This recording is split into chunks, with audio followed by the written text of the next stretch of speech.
let's get started. When Akiyoshi came down the stairs and noticed me walking down the hall, she signaled to me with her eyes. As she reached the floor I was on, she said a farewell to the older woman. She was walking with. She turned her back on the woman who was heading farther down to a different floor, planted herself before me and said, "Yo, hey, Kaede. Surprised you see you around here. Hey, I had to give a report in one of the classrooms above here. Oh, I gotcha. Headed to another class now? Nah, I'm done for the day. You? Done with classes now, but I've got to meet up with someone. Oh hey, you wanna go grab something to eat? Well, this is sudden. It was rare. I thought to see Akiyoshi actually having fun with someone, to hear about her meeting up with someone. I didn't get why she'd be asking me out to eat if she had someone to meet up with, though. So, actually, I'm going to be meeting with someone who's interested in joining Moai. You saw that person I was with earlier. She's one of my professors, but when I was talking to her about Moai earlier, another girl in my class seemed to be pretty interested. Oh, but no worries if you're busy, or you just don't feel like it. I, in fact, was not busy, and while meeting new people was not my favorite thing in the world, I did not outright hate it. I was just a little concerned. Is this some kind of initiation test for a secret society? It's nothing that outrageous. We're not looking for special individuals. We aren't Freemasons or something. She chuckled at her own joke. Even if it wasn't something that outrageous, this still seemed like it was probably some sort of interview. Yo, this gives me iSong vibes. What she said next confirmed my suspicions. But yeah, if she happens to say she wants to join, it'd suck if she was someone you don't like. There aren't many girls that I dislike personally. My shyness sensors are kind of broken. Broken? I don't think you had any installed to begin with. What does that mean? She laughed, slapping my shoulder and adding, I guess that is kind of a specialized skill. Naturally, at that time, neither of us had any idea what the future had in store for us. Neither those who would vanish. Freemasons, oh lord. Those who would become corrupt, nor those who would take up the fight knew what would lie ahead. Back then, Moai was still nothing more than our ideals. That day, at Akiyoshi's invitation, I headed to a nearby diner and met with this potential recruit. My initial impression, after talking to her for a short while, was that she was a different type. Given that she had an interest in joining Moai, I'd assumed I was about to have another person just as vexing as Akiyoshi on my hands. But this girl turned out to be a completely different type of person. Her name was Tazunoki Miya. Half Italian on her mother's side apparently. She had monolith eyes, thin lips, and a cold air about her. I could tell just by her looks that she was not the sort of person whose feelings you could tell right from their expression, like Akiyoshi was. What they did share was a conviction in the futures that they saw before them. Only she would be taking a different path to get there. Currently, I'm studying religions and economics. I want to know more about the structures that make the world work and the types of people that make that happen. Tazunoki confidently, quietly explained to us over a cup of coffee. Put simply, she was the sort of person who sought logical answers to things. Logic to her was what ideals were to Akiyoshi. Akiyoshi listened to what she had to say. This girl so different from her with deep interest. It was not long after that Tazunoki became the third member of Moai. Then, it was like the dam had broken. Though in reality, the opposite was true. Nevertheless, now that the gates were open, there was no way that the surge of the no longer two-person Moai could be contained. 3 members became 4, 4 became 5, and soon we were able to apply to the university as an official organization. Akiyoshi seemed pleased about this, but it was around that time that we shared the following conversation. Since this was my idea, I went ahead and applied. However, this group is all of ours, and yours, Kaede. If you think I'm doing something wrong here, I want you to say so. I want this to be done with both our consent. That was the shape of Akiyoshi's ideals. None of us ever believed that those ideas could ever be tarnished. That one day there would be no one left to strive towards them. This was roughly 2.5 years before Tosuke attended that meetup. Time passed. It was about a month after that meetup.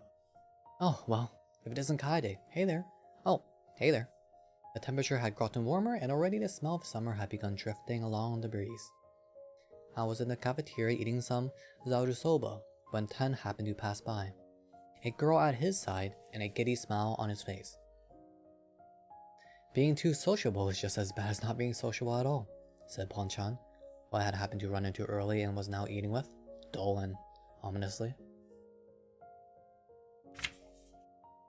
If it could be said for some that shyness was a strength, there were also those for whom being communicative was a weakness. Though it may sound odd to say, you never know when you're going to have a change of heart in terms of your own values. That was probably why Moai had changed from back then and why I decided to proactively embrace the fact that it was not an impossibility that we might someday change as well. 1 month from the start of things, I was still working hard on the plans we had laid. Things had been going well. We had since gotten in touch with Ten and had managed to forge a bond over food and drinks. It worked out for us that Ten rarely rejected those who approached him, not chased after those who left him. By his philosophy, that once you got to know someone, you're already friends. I suppose you could even call us friends. As Tosuke had accurately predicted, he was very different from me, and the sort of person I did not usually get on with. But there was no direct harm in dealing with him, though I did, of course, have to be careful never to approach him when he was with any members of Moai that I knew. Wearing a jacket in this heat, is he out of his mind? Said Ponchan, who was wearing a short-sleeved jacket herself. About 10. In the months since, her feelings of hatred towards Moai had only intensified. But I could not exactly call this a problem, for our purposes. The problem lies specifically elsewhere. Unlike Ponchan, Ten rarely spoke about people who were not present. Wow. This had the inverse advantage of making it unlikely that he would ever reveal anything about us to others. It also meant that he never actively spoke about any of the women who might potentially be involved in a scandal with him. Thus, the only course of action would be instead for us to bring up the topic of women. But in the end, it just seemed too forced and unnatural. Presently, we were struggling to come up with ways to make this happen. To sidetrack for a moment, let me talk about this jacket of Ten's which Ponchan mentioned. When I had overheard the Moai members in the cafe a month ago, I was waiting and talking about Ten. I had thought it a lucky coincidence, but I now doubt that was the case.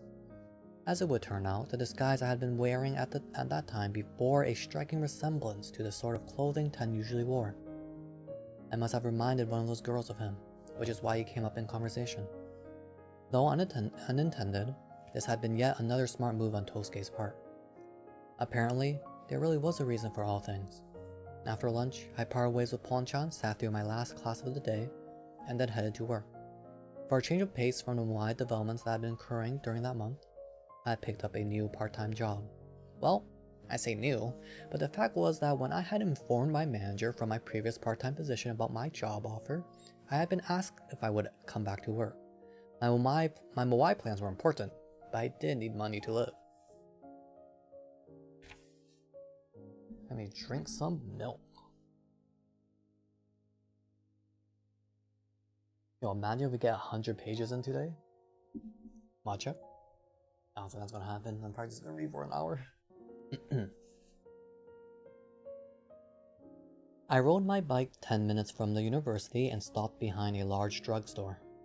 When I took the familiar back entrance into the locker room, I came face to face with Kawahara-san, a girl who I had been privately referring to as Miss Yankee, and whom I now often share shifts with following my return. She greeted me with a "morn," to which I returned a "good morn."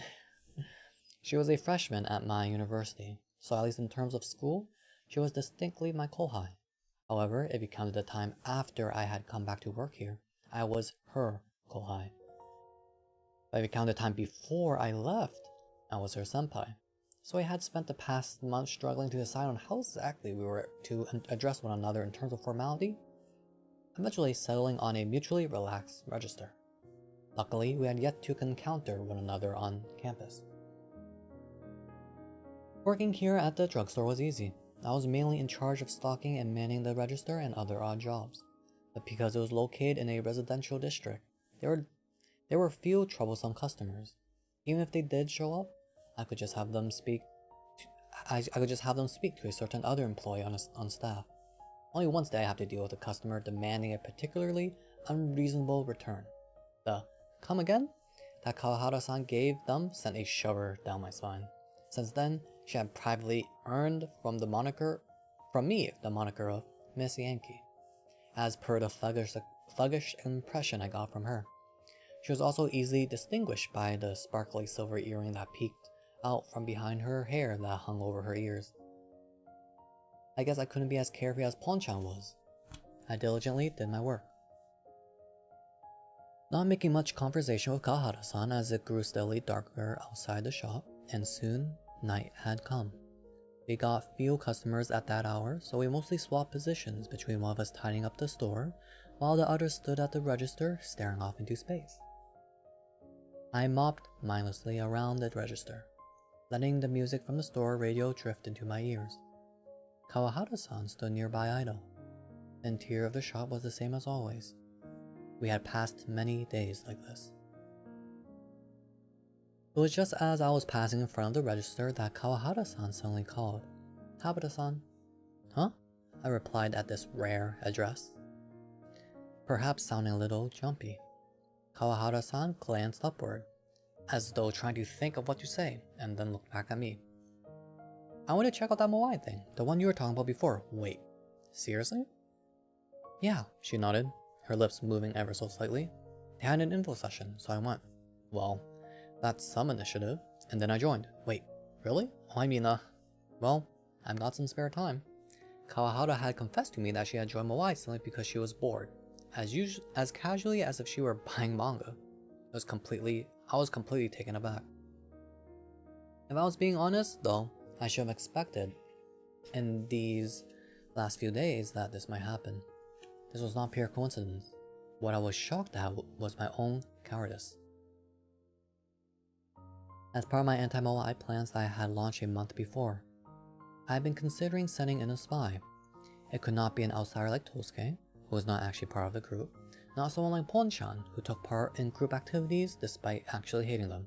No, I needed a spy who would join the group legitimately of their own accord, who would be willing to divulge what they had seen and heard inside as gossip, unawares. Of course, I had no such existing person on the inside, and had given up on the plan as unrealistic. But when Kawahara had asked me recently, "There any interesting clubs around?" I had recommended Moai to her as a group that seemed rather high-minded, saying, "Might be kind of cool." Naturally, I had suggested this to her because I thought it might be easier for me to get information if she were to join, but I had never thought that she would act that quickly. Not that she would tell me she had joined, which was where my surprise came in. I felt quite guilty as well. Had no idea you'd be that interested. It's not that I'm interested in that stuff, but I'm not big on athletics. And if I were into cultural studies stuff, I could just do this on my own. Do that on my own. That's why I joined up. I see. What? Do those guys actually suck or something?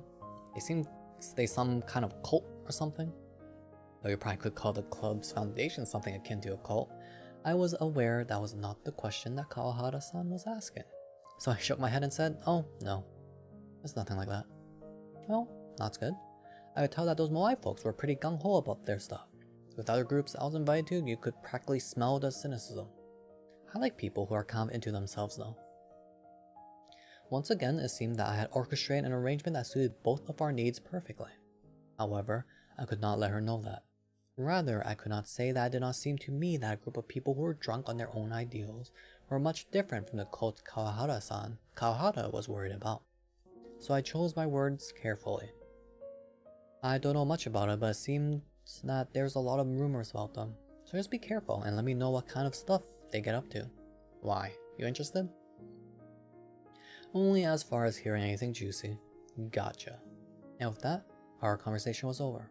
We noticed a customer approaching the register. I turned my back, returning to my mopping. Behind me, I heard Kawahara-san give a welcome without raising the corners of her mouth so much as a millimeter.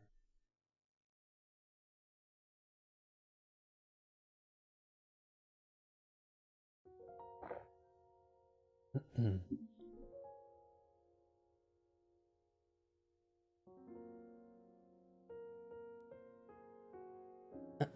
2 hours later, both of our shifts ended. Kawahara-san hurriedly changed out of her uniform and left the locker room. I have no idea why, but for some reason she always left the locker room a little before I did. When I got outside, I would find her waiting. For me, a topper scooter, helmet already equipped. See you later, she said curtly, before riding off into the night. This was always the pattern. Maybe it was because of the sort of people she hung around that she was very strict about hierarchy. I mused as I unlocked the bike, glancing down my phone to find a text from Tosuke. Apparently, Ten's gotten a businesswoman girlfriend. To the untrained eye, this would be nothing more than a meaningless update on a male friend's love life.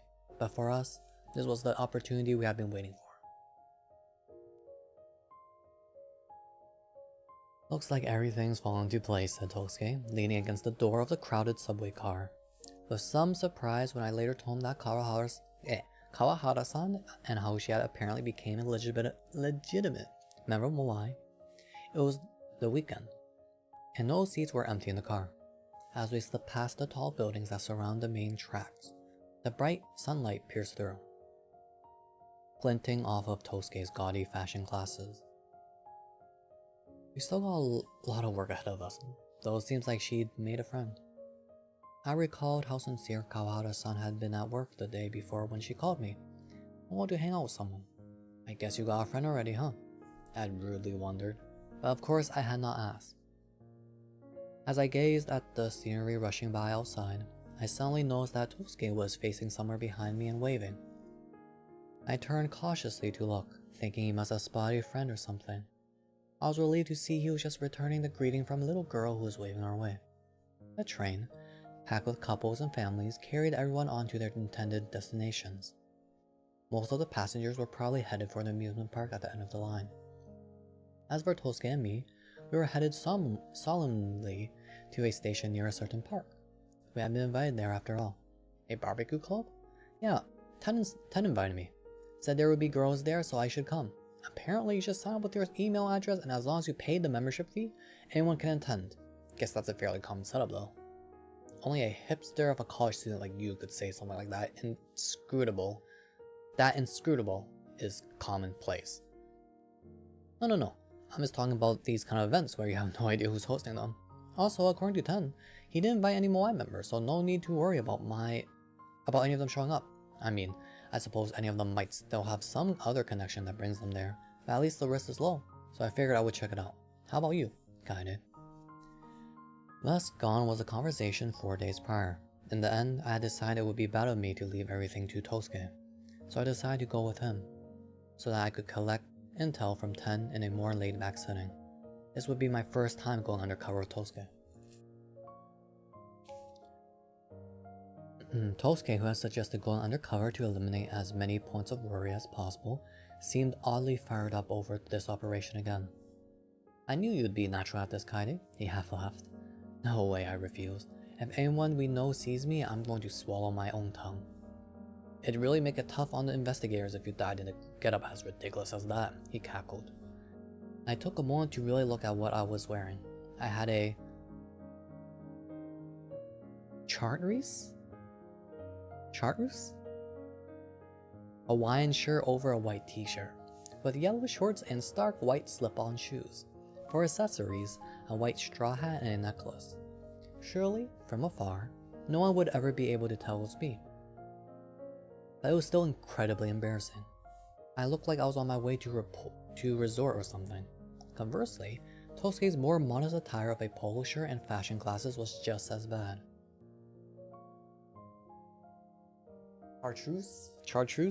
Chartreuse. I had on a chartreuse Hawaiian shirt.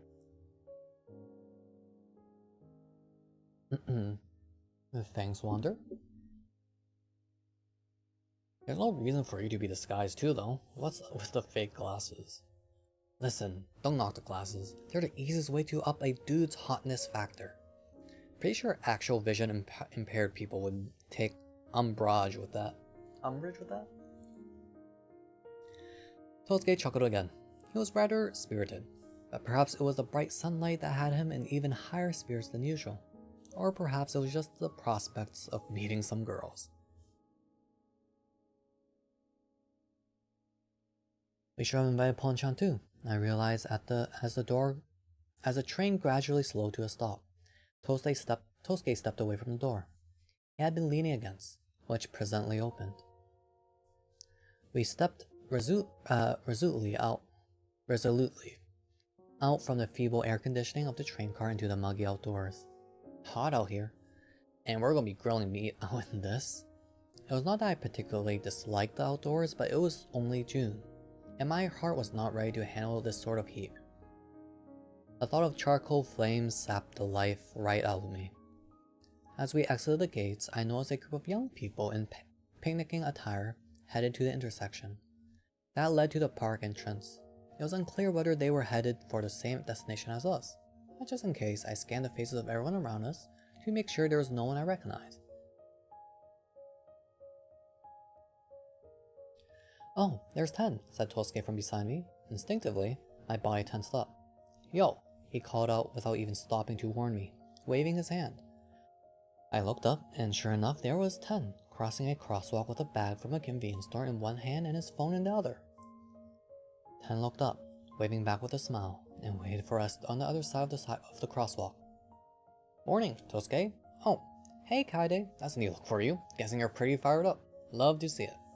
"You know," I laughed it off. Though of course that was the opposite of how I felt. Ten, by contrast, seemed to be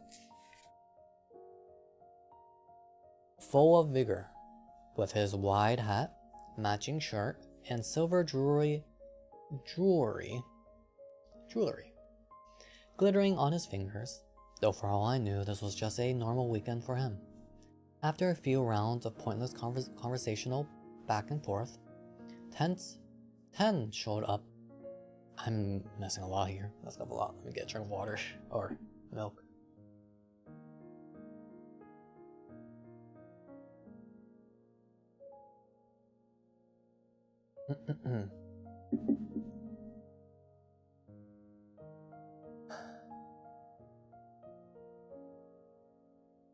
After a few rounds of pointless conversational back and forth, Ten showed us to the event site.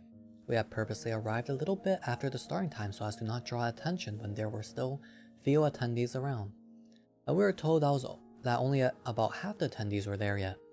Little shock for a college student gathering. This left me faced with the nerve-wracking task of having to keep an eye on everyone else who came later, to make sure that there was no one who I knew. As we moved into the barbecue pavilion, a number of groups already appeared to be setting up camp. When we asked Ten what sort of people would be coming to the function, he led us to a group that had occupied one fairly spacious corner of the site. As we approached, I was shocked by the number of people. There were enough people there to make up a full high school class, and that was supposedly only half of them? Just what sort of group was this? Luckily, we did not have to introduce ourselves to everyone. Hitches in our plans aside, I just hated having the attention of that many people at once. We were left to the man who was acting as coordinator and paid our fees, before Ten introduced us to a few acquaintances of his. "Oh, so I go to the same school as you, Amano-kun? He must be pretty sharp. Anyway, let's get some drinks." Hearing these sort of things from the whole group, something occurred to me. Though it wasn't a matter of whether this was good or bad, these people were all so carefree that I could see how it was that I had managed to go my whole university career without knowing about these sort of gatherings. As we each took a beer out from the cooler at someone's urging, Ten, who was standing nearby to keep an eye on us, put his phone to his ear. Judging by what he was saying, someone else he had invited had gotten lost along the way. "Sorry guys, gotta go find one of my friends. Go find someone to hang out with." He gave us a charming smile and jogged off in the direction we had just come from. Sure had a lot on his plate. Suddenly abandoned, Tosuke and I looked at one another, pulled the tabs on our beer cans and clinked them. Here, beneath the sunlight, the first sip tasted of guilt. As I sighed, glancing around us unsure what to do, I suddenly heard an "oh" from beside me. I looked up to see Tosuke waving to a man across from us who was grilling meat. Before I could even ask "who's that?", Tosuke explained, "I'm going to be working with him next year. In other words, a future co-worker at the company Tosuke will be joining. I'm going to go say hi to him. Say hey to him," he said, heading for the grills, leaving me all alone. Just to give my hands something to do, I took another sip of beer. At times like these, it occurred to me that if I were the sort of person who could make conversation with strangers all on my own, I would have already known that these sort of events existed. Hey, get out of here. And get out of here through different means. Message deleted. After spending some time blankly watching Tosuke chattering with his coworker, I realized someone was standing beside me. Before I could turn to look, someone spoke my name. "What are you up to, Tabata-san?" Just as my name was spoken, I turned and nearly jumped out of my skin. A bit of beer splashed out of my can. "Kawahara-san?" I asked dubiously, but surely enough, there was Miss Yankee herself. I was sure that I had gotten a good look at the faces of everyone who had been present when I arrived. She had not been there previously. I was the one who should have been asking what she was doing. "Howdy," she replied. "Didn't know you liked this kind of thing." Well? Just a sec, she glanced me over from head to toe. Interesting style. Well, and you swallow my tongue. "Well, I kind of think my friend was just messing with me. It suits you. Thanks, I suppose." I assumed it was a compliment, but her tone now was even more lax than it was at the store. As per usual, her clothes were mainly black, more casual than normal. She wore a t-shirt and jeans. "Same to you though. What are you doing?" No matter how surprised I was to see her, I was there too. So it would be wrong for me to speak as though I was questioning her right to be there. Didn't know you were into this kind of thing either. Or wait, was this what you were talking about when you mentioned hanging out? Yep, came with a friend. No, Fade, no, please. Don't say that. Yo, nobody saw nothing. You're disgusting, Fade. I followed her gaze and saw a cheery-looking girl bowing to a man, probably the senpai who had invited her. "Who do you know here, Tabata-san? Someone just as fashionable?" Apparently, she did not honestly believe that my outfit had been a prank on my friend's part, so I had to explain myself. No, you know. Ten from OI? I think he's pretty big deal or something. But my friend Tosuke, the one with the glasses over there, he's friends with Ten. That's why I'm here. I was aware of how rushed and unnatural my explanation sounded. I was worried that Kawahara-san might think this odd. But instead she nodded and said, "I haven't talked to Ten-san, but I know about him." The conversation trailed off there, a brief silence falling. We had never spoken much about our private lives to one another, and neither of us was the especially chatty sort. I was starting to wonder if I had made things awkward. But before I could get a sense of that, thankfully, Tosuke reappeared. When Tosuke spotted me, he signaled toward Kawahara-san, with his eyes, silently asking who she was. "Oh, Tosuke, this is Kawahara-san. She's a freshman at our school. We work together." It was not her name I had stumbled over, so much as wondering just how humble I ought to be in introducing her.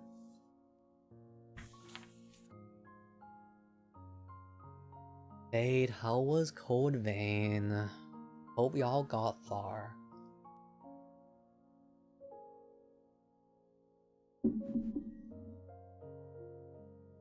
Leave me alone. I pointed to Tosuke, saying, "This is my friend." Kawahara-san gave a polite bow and said plainly, "Hello, I'm Kawahara." At times like this, I would have immediately slipped into a more polite register upon meeting someone for the first time. But judging by how he interacted with Ponchan, Tosuke was accustomed to dealing with his juniors. "Oh, nice to meet you. I'm Kaide's friend. You all work together, huh? I'm sure Kaide's always causing all sorts of trouble for you. Please forgive him. You never once visited me at work." I jabbed back like usual, suddenly wondering if Kawahara-san would find that charming. In fact, the corners of her mouth pricked up slightly. "No, he's always looking after me, actually." "Oh no, I'm the one always relying on you," I replied, not remembering a time when I had ever been much use to her. Perhaps the phrase "looking after" had given Tosuke the wrong impression, because he looked at me with the sort of eyes he would about 10 seconds before bullying someone. I changed the subject. "So the friend you came with, is she connected to Moai somehow?" "Yeah, I'll introduce you when she gets back." Just as she said this, Her friend walked over and introduced herself. It was surprising that Kawahara-san would make friends with someone who seemed like a bottomless ray of sunshine. But then, that was just the way, wasn't it? Often in friendships, each party would make up for something that the others lacked.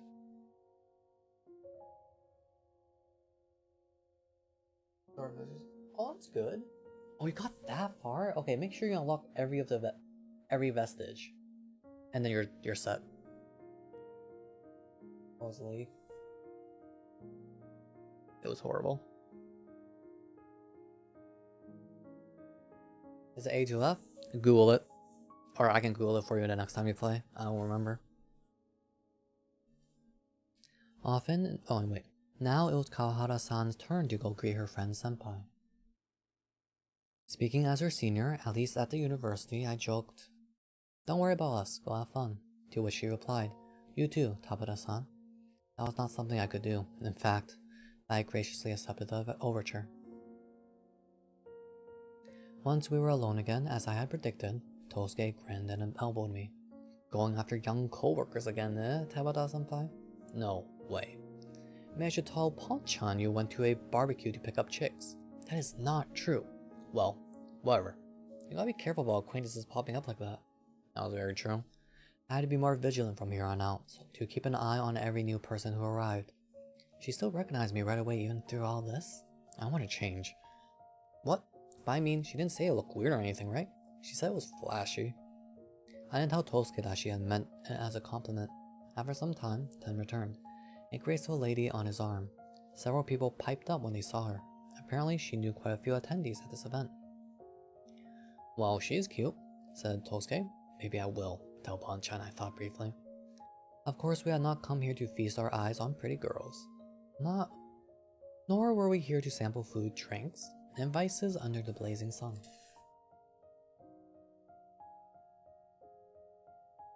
Oh, you already have them all? Okay, never mind, nice. Then you're set.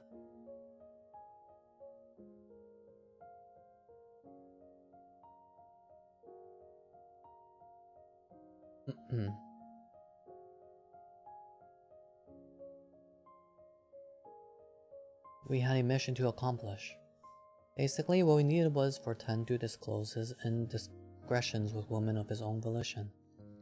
We needed to hear a tawdry saga of Ten using Moai as a hookup spot and sinking his claws into professional women, throwing them away when he was through with them. From there, we would sort out the facts and expose Moai's evil doings. I, in fact, had a voice recorder in my breast pocket as we spoke, which would be recording all of the conversations around us. I considered posting Ten's confession to the web unedited, but I decided not to, as we would need the identity of the informant to remain anonymous. Yes, Moai like that. Our team was but a select few. We had to do things above board. And what are you doing here, Fade?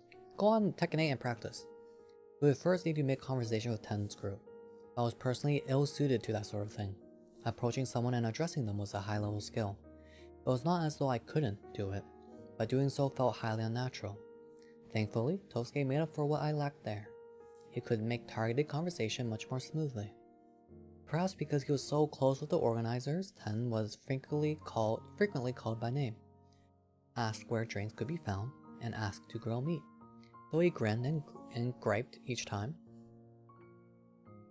he completed his duties swiftly and efficiently. Perhaps a hallmark of someone who would have risen to the top ranks of an organization. No one would ever follow someone who was only ever flippant. Without making any declaration about the start of the battle, Tosuke took point, saying, "Well, since we're here, may as well eat something," as he headed toward the smell of smoke and meat. I followed after him. "I'm Jiraiya? Draw less." "Yo, Ten, can I grab some of these?" "Whatever you need." Tosuke picked up 2 sets of plates and chopsticks and handed one of each to me, then approached Ten once again. "Now, some meat, please." I swear, all of you think I'm some kind of grilling machine. Just a minute. Tosuke grinned at Ten, who had acted annoyed but actually seemed to be enjoying himself, and said, "Well, everyone's been asking you for meat, so I just assumed you were the expert." Other guys around Ten, who all seemed to be of his ilk, laughed and prodded Ten for meat as well. Seeing this, the nearby girls laughed too. Watching this all from Tosuke's side, I gave a thin smile as well. It was not unusual for us to keep loitering around in the area. As we were waiting for our meat to be grilled, Tosuke informed the others around that he attended the same university as Ten, and I got to know him this year. The others, who had known Ten for far longer, took the opportunity to bully Ten with facts that Tosuke was probably unaware of. Playing along, Tosuke responded, "Well, this is how Ten I've never seen," which gave them a sense of superiority in their already standing closeness, and the friendly ribbing only increased. I watched this with a smile. Oh, I'm sorry, I hit the mic. What time is it?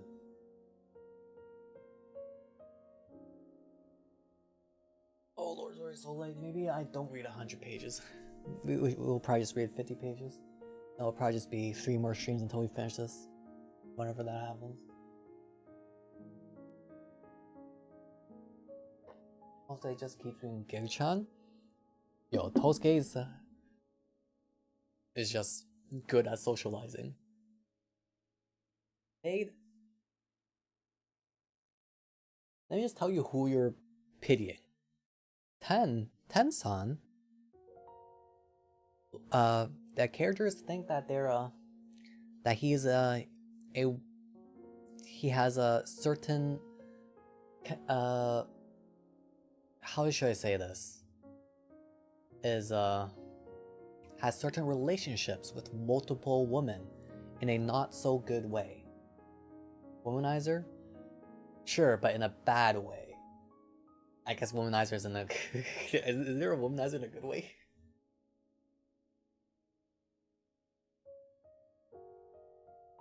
And we're trying to expose him. Cause he's kinda sus. Like in a harassment kind of way. So that's who you're pitying, Fade. Watch Ten just be misunderstood by the end of the novel. Emoji.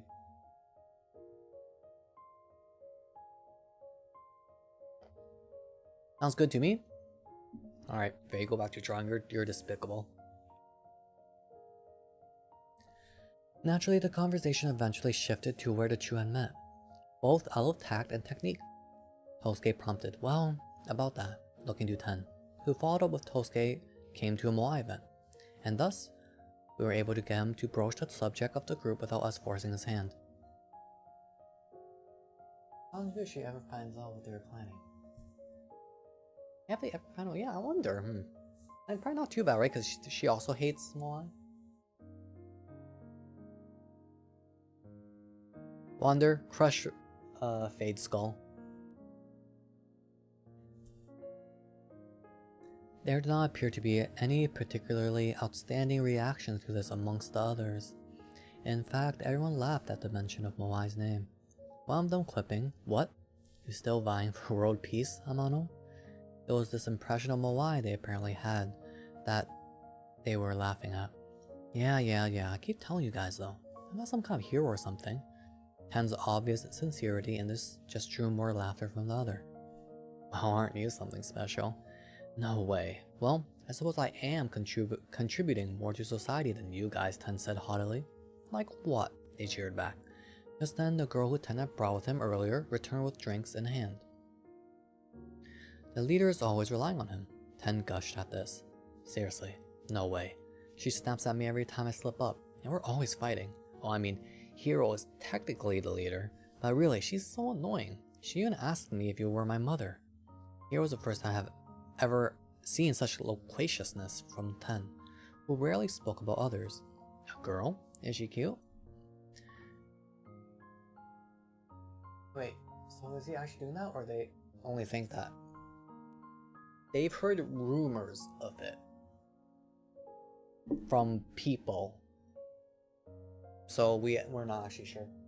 But yeah, so they think that. Wonder no.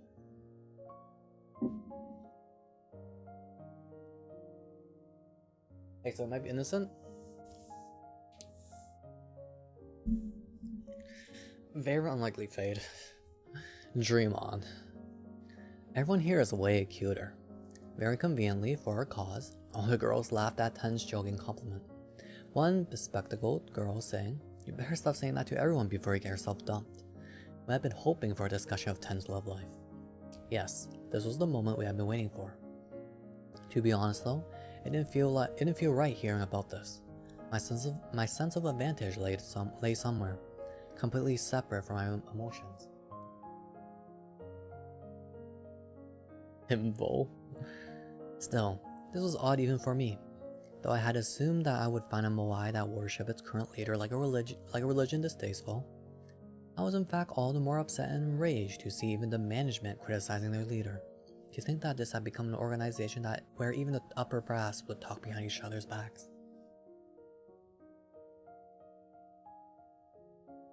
I knew that I could not let my emotions get the better of me. I would just have to listen quietly.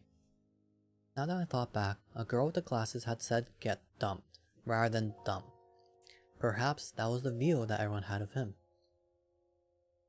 The girl who Tosuke had previously deemed to be cute tripped up her canned chuhai and hummed a as though she was thinking, "I'm pretty sure that leader girl is into you, Amano-kun." "No, like I said, we're always fighting. That's just how girls are," she said as though she were a spokesperson for all women. An assurance that perhaps only stemmed from her confidence in her own appearance and strength. "You all go to the same school, what do you think?" Normally I would have cringed at the sudden question, but luckily I had been keeping on my toes and was able to answer more quickly than Tosuke. "Well, we don't really know much about this leader, right?" "Yeah," Tosuke agreed. "At least, when I saw her at that one event, I couldn't get any real sense from her." Whether that was the response she had been hoping for, or whether she simply had no interest in us in the first place, the woman turned her gaze right back to Ten and said, "Unrelated to the previous flow of conversation, you just seem so in love right now. I wouldn't be able to live my life if I started to believe that I had no interest in these sort of things. Plus, she was an unexpected assistance to us." "Oh yeah, did you get a new girlfriend?" asked one of the guys. Everyone bubbled with excitement. At this, even more people who had previously not been part of the circle began to gather around. Amongst the species known as university students, there are a certain subset who became quite uneasy if there's some excitement going on that they aren't a part of. It would seem we had such people among us today. Among us. "Come on, enough of that," Ten said, taking a sip of the chuhai he was holding. It was not lost on me that the smile he had on his face until now was missing. I wondered if he was suddenly feeling the weight of his own infidelity. Perhaps they were not the sort of friends who would simply laugh and accept such a revelation without offering reproach. Y'all are so cringe.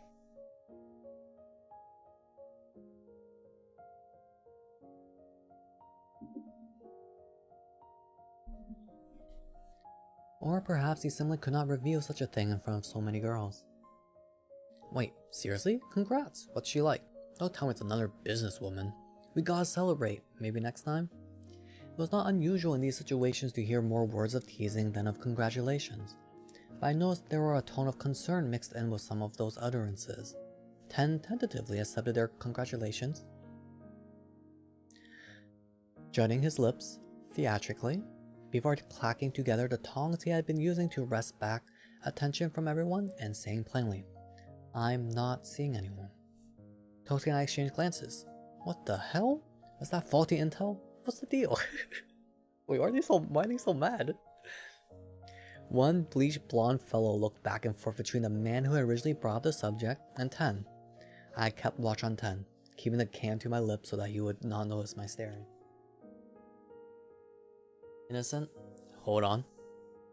I didn't really want to talk about it. "It's pretty tacky." He lowered his eyebrows, giving a self-deprecating smile. That expression must be his power. How he survives day to day in society. I realized. The classic sympathetic downwards gaze.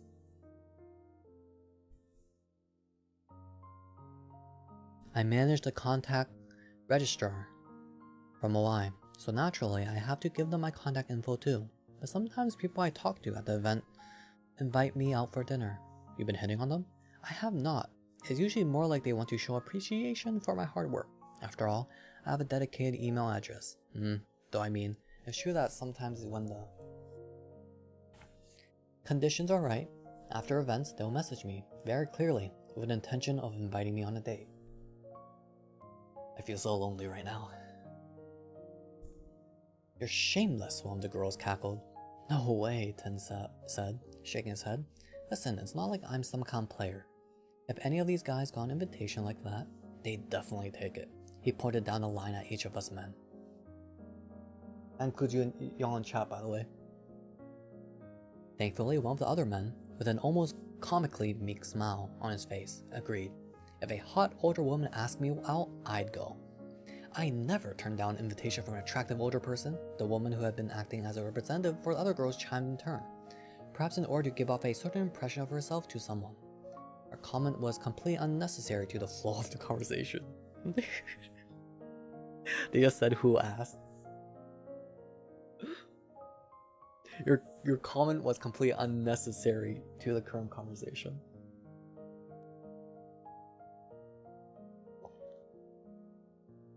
Holy moly. I need to use that. But they get the girls more fired up, which in turn fueled Ten's story forward.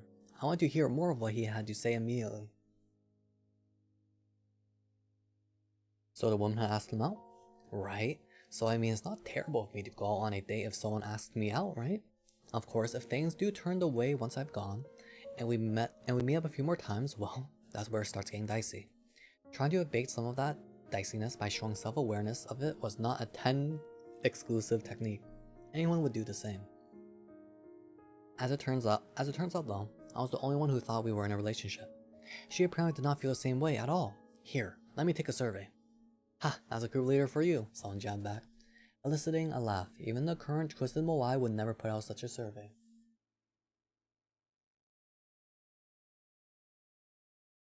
Yo, this might get real for a bit. Do y'all ever like have like someone are like, you know, the opposite gender or whatever, just like talk it, but they always bring up like their exes, or like how they're always asked out and they reject them. They keep on bringing that up around you, and then you're like, are they into me, or are they just, you know, flaunting themselves?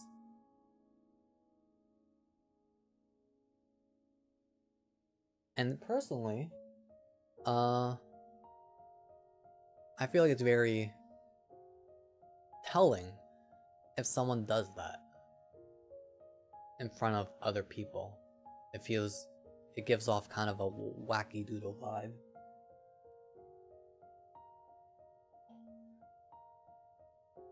But also, the concept of leading someone on is so weird too.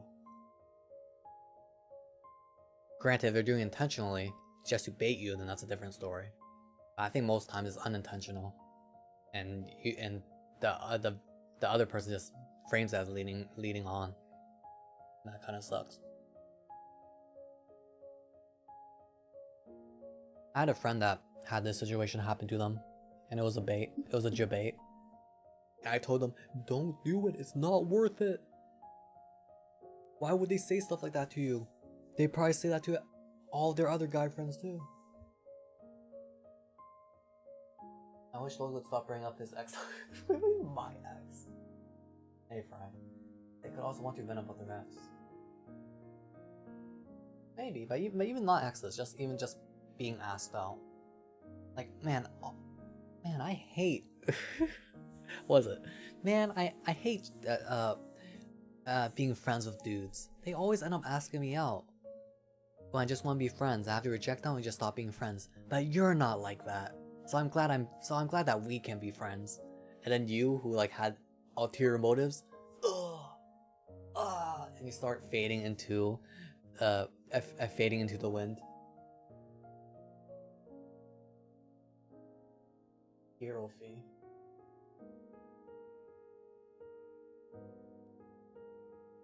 Fading into friendship, yeah. And you're like, no, wait, no, me too, I actually like you too. And they do the cringe emoji, and then that's it. Man, it is late, but 2 abbreviation of Chochu Highball. Oh, really? That makes a lot of sense. It's an alcoholic chain. I see. Oh yeah, thanks, Wonder. Man.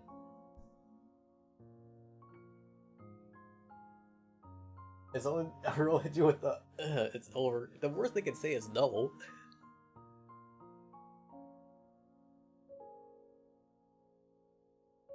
Goodbye, Fade. Man, Wonder is so useful.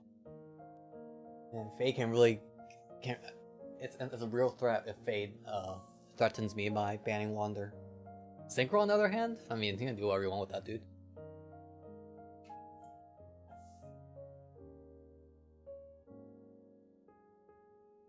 The worst is ghost. If they ghost you, that's unfortunate. That leaves a really bad feeling, you know.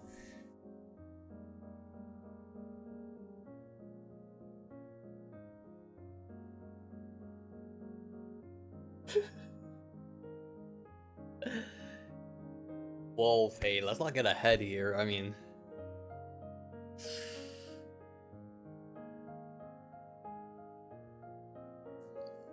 Wander diff. Wander diff. Wander, no!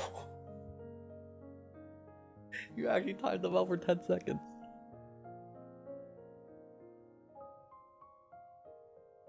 You guys are you're so sick. You're actually sick. Leave Wander alone. Stop being mean. It's like how I have like a favorite child now. All right, let's continue reading.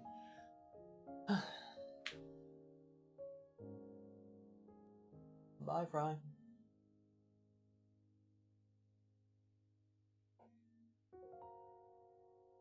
By the way, what I said before, that's not my experience.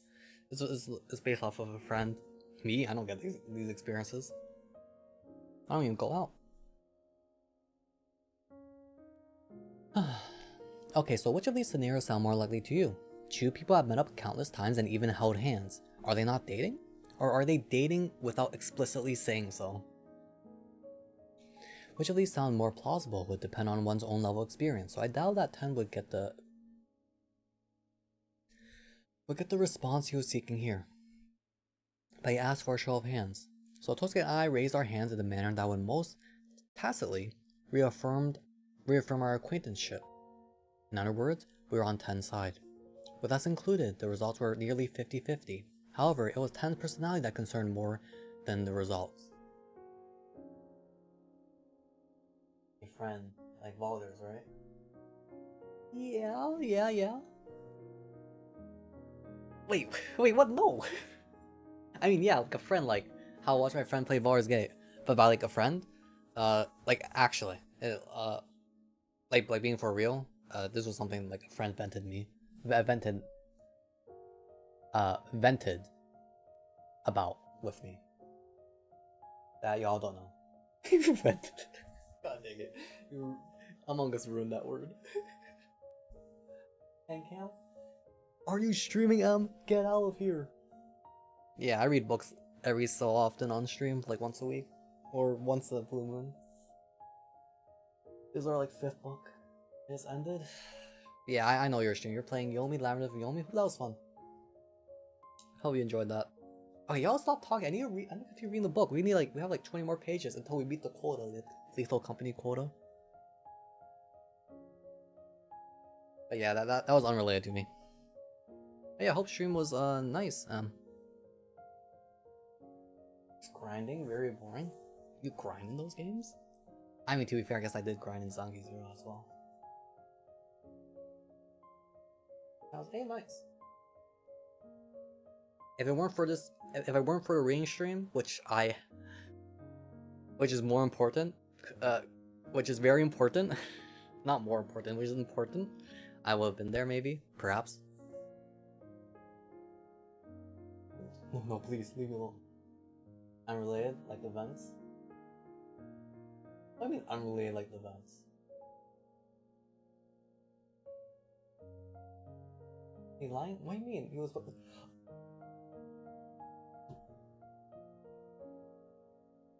I'm going to continue reading. Yo, I bet YouTube right now is going to yell at me saying, "Yo, what's with that tangent at what? An hour and 3 minutes in an hour into the video. Get yourself together. Too many side tangents. I'll get hit with that again. Yeah, exactly, Fate. No, please. Between the panda and the bear and Tekken, they just love each other, okay? Yo, the special intro between them is so cute. Get yourself together. Oh my god. Leave me alone. Okay, I'm supposed to be chill. This is a reading stream. I'm supposed to like go me while I read. YouTube watchers, man. Yo, stop talking. I wish my chat was how it was like 30 minutes ago when y'all were quiet. Now y'all are being rowdy.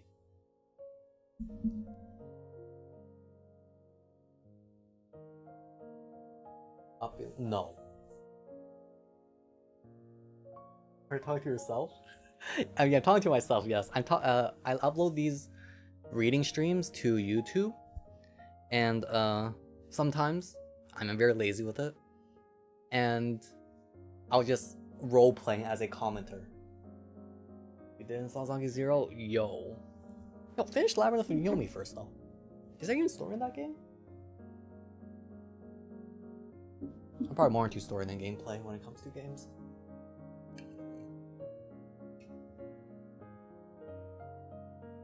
Even Code Vein, I try to play in a more story-driven aspect, or driven story lens. Chat lights up when I'm here. Yeah, chat lights up. As in, it's on fire. You're an arsonist.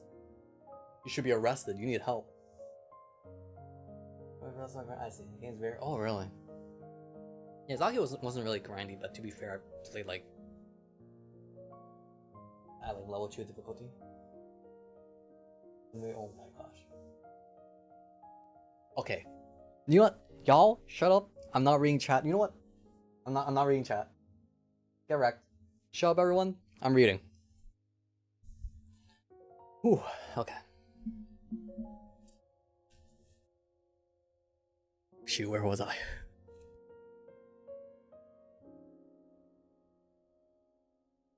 Should read this. Oh my god. Seriously, you're telling me that some of you guys could hold hands with a girl you aren't even dating? You're even more shameless than me. Ten turned to the girls who had voted on his side, who offered a kind, equivocal laughter. I tried my best to give the benefit of the doubt and take his words at face value. Ten was not the sort of man who would hold hands with someone he was not dating. If this claim was to be believed, was there really nothing more than that?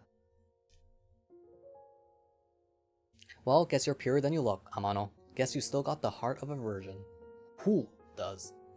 Apparently, the topic of virginity— oh my god, what's happening? The topic of virginity was something that got these men particularly fired up. After a bit of pointless rowdiness,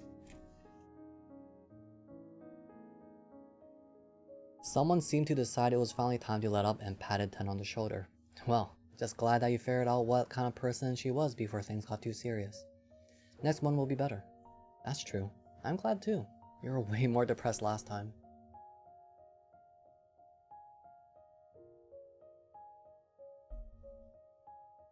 Fade. Next time you appear on my stream, you're gonna lose that green sword next to your name. I just wish I could do something about my love of older women.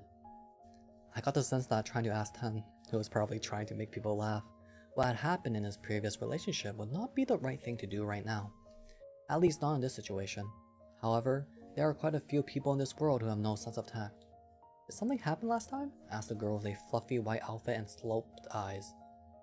She had been smiling along with the rest in the circle, and rather gave the impression that she was only there as someone's plus one.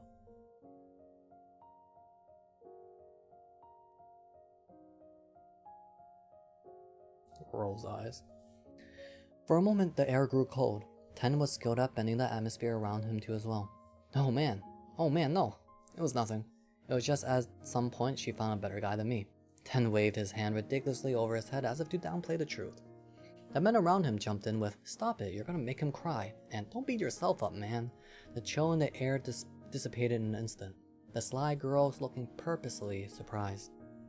The topic of Ten's love life gradually petered out from there on, and within 10 minutes had been replaced with another topic.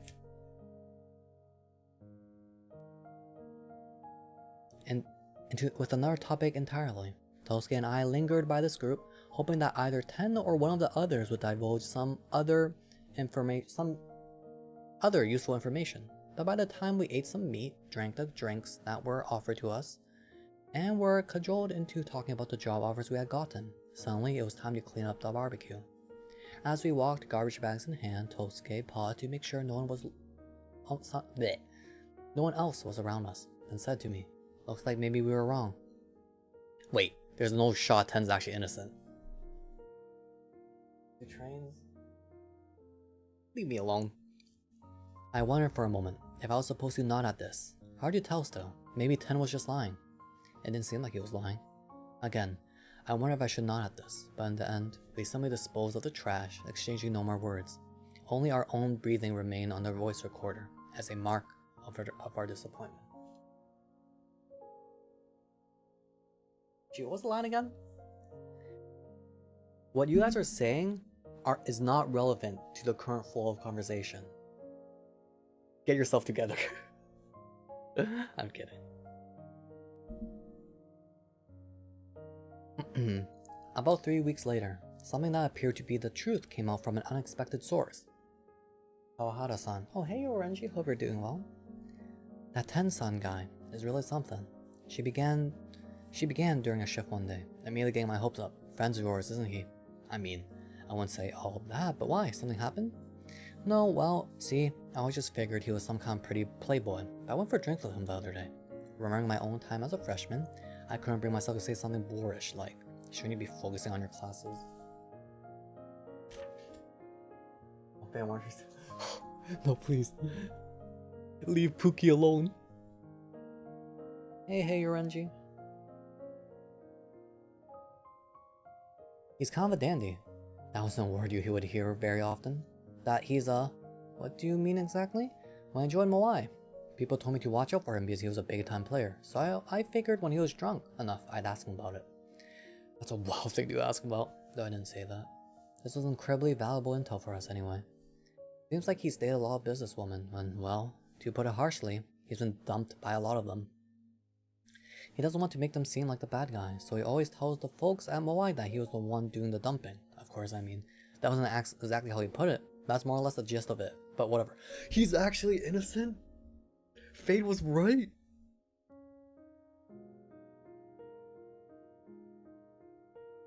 There's no way! He's actually misunderstood!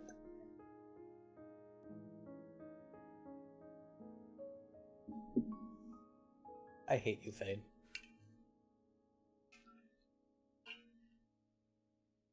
There's no way. I'm on copium right now. And in like the next 20 pages, he's gonna pop out of nowhere with like an entourage of 20 other girls. And we're gonna catch him in the act. He's a despicable, he's subhuman, he is below human. What the language? I actually am hydrating though.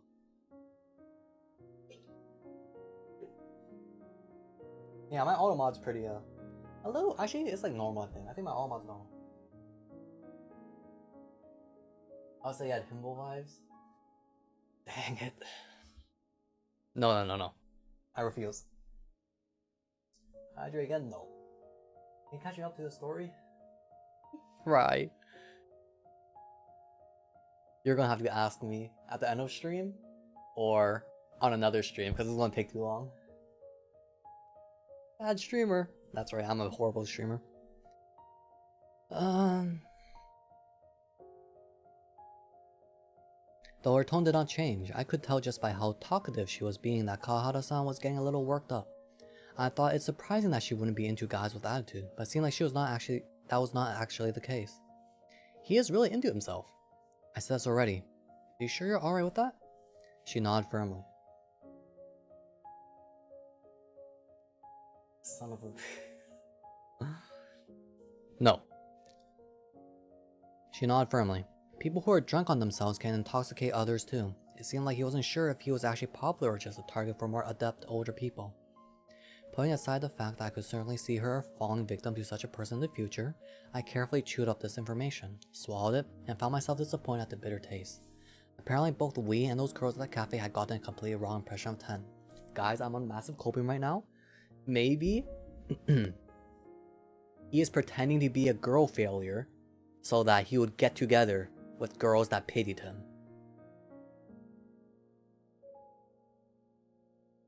What the? 6 months in advance? That's a thing? There's no way. What does 6 months in advance even mean? Like, you're sub for all 6 months? Thanks for the money, I guess.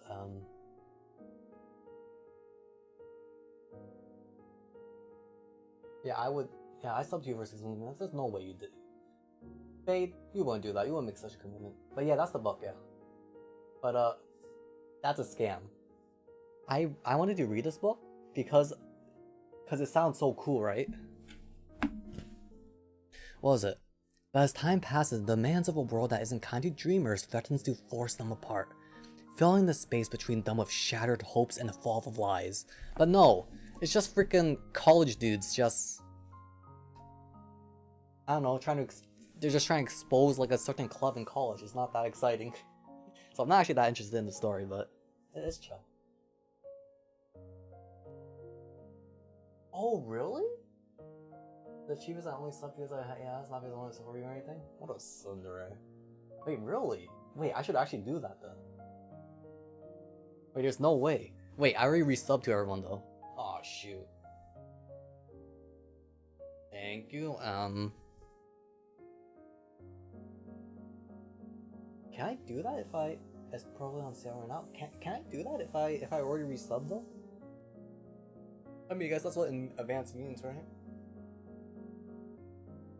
Or do I have to be not sub to do it? Just cancel. Oh, I forgot canceling is a thing. Alright, I'll take a look at it. Because I know it's on sale, I just didn't know it was like in advance for 6 months was a thing that was on sale. I didn't know that was a thing in the first place. Seal the deal. Chum's feeling glum. Alright, guys, please be quiet. I need to read 20 more pages. I'm so boned. It's so late. It's like 4 AM. Oh my gosh, 4 AM. I have another hour. Guys, be quiet. This stream is boring. Be quiet. Go sleep. And listen. I'm not uploading this on YouTube. They're gonna roast me for talking so much. Yeah, to sleep. I usually sleep at 5 AM sometimes, which is pretty bad. I slept early last night because I was supposed to go out, but my mom debated me. No, they love you. They hate your tangents though. Because of you guys. Will I sleep? No, that's a perfect time to take a nap. It's never too early or too late to take a nap. Where was I?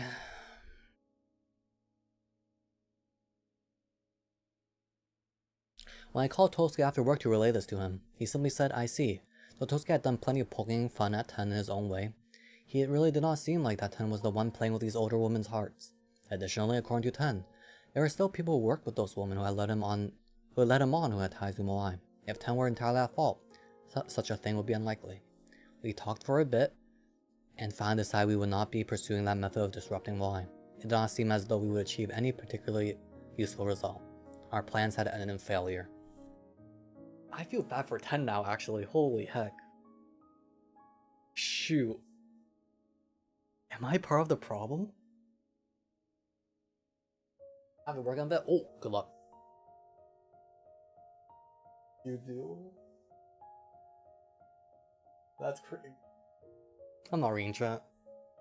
Grow up. Oh my gosh. You're gonna tell me to drop you're gonna tell me to drop myself in dirt now.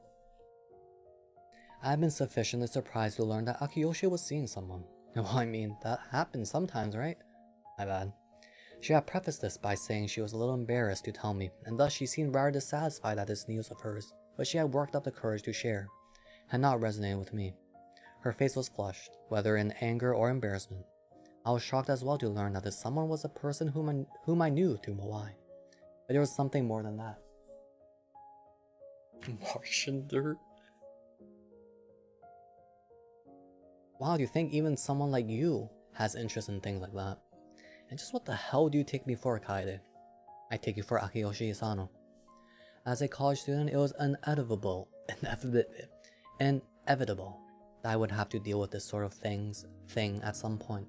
It wasn't as though things were going to change much between us just because Akiyoshi had gotten a boyfriend. Who? Even prior to this, the time we were spending together had begun to decrease. Around this time, Moai was growing as an organization, with increasing membership and increased recognition around campus. As Moai began to organize volunteer and disaster relief activities, this growing membership included not only new members but older adults who offered their backing. With this newfound support, Akiyoshi herself began to be recognized in a new light around campus. A female lecturer invited her to a seminar. She was given advice to other organizational managers, and one page of a pamphlet that was being distributed around campus even heralded her as a new kind of leader.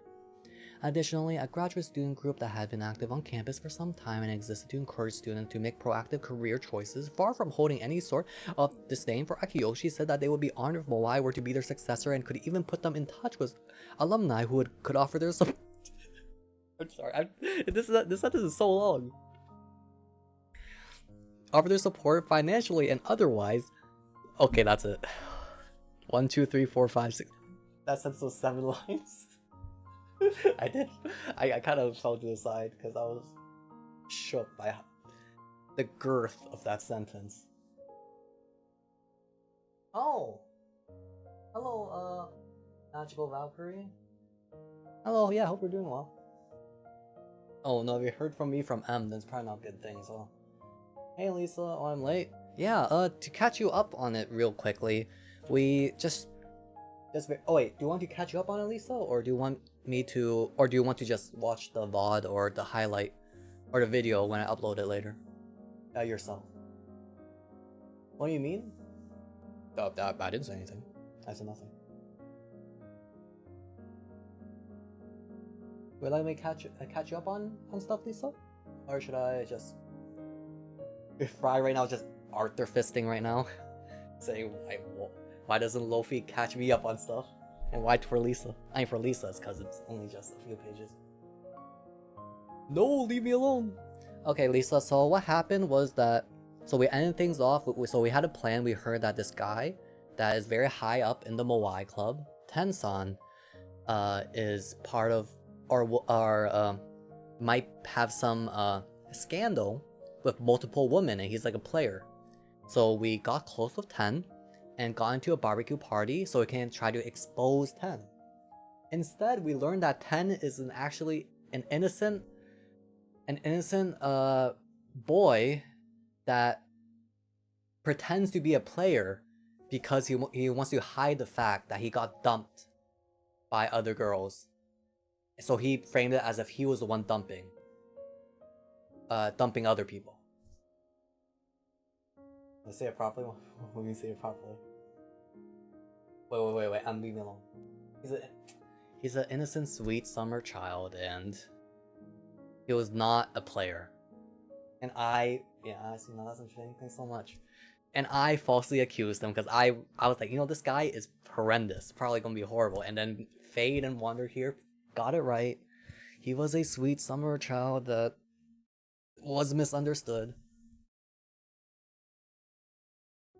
Correctly. Deny that, Fade. Deny that. Deny that. Don't let that through. No! But yeah, that's it. Also, don't sue me, please.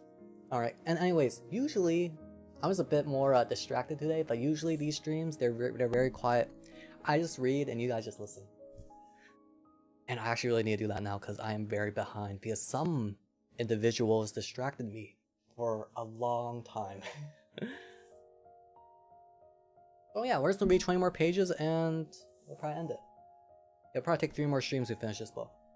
And I read like once a week, so... But yeah. Alright, where are we? Alright, and now we're trying to figure out a different plan, but this is a, right now we're in a flashback on when Akiyoshi, the girl that the main character got close to in the beginning of the book, just a flashback to that and how she got popular or became a leader of Moai.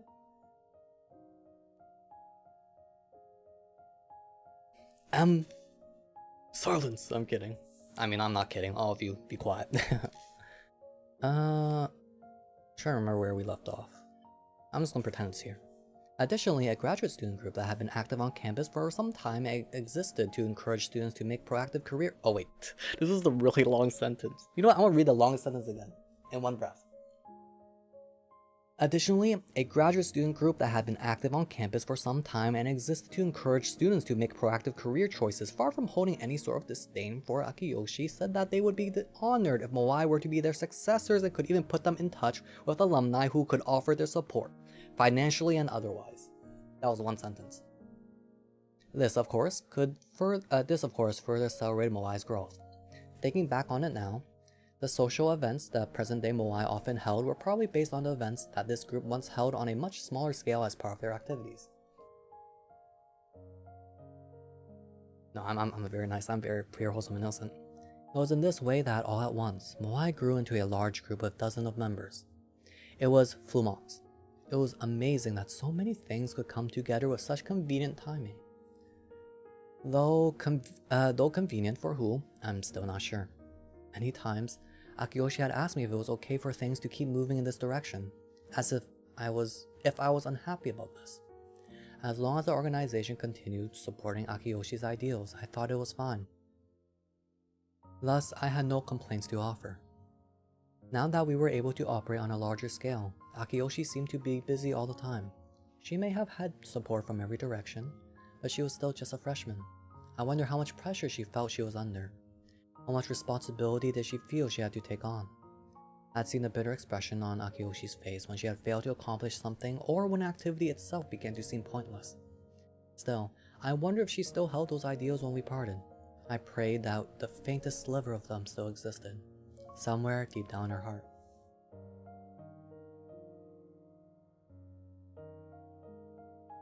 What the? Leave me alone. Oh, it's flumixed? This is flumixed? But there's an O. Flumix? Flumox? Flumix? There's no way. But I trust you, Wander. Unlike a certain someone. Thanks, Wander. Still, I wonder if she still held those ideals when we parted. I pray. Oh wait, we read that. So I'm sure it was good that she had someone to support her from the inside during this time when Moai was so in flux. I realize now that I should have been happier for her at the time, but it was far too late for that.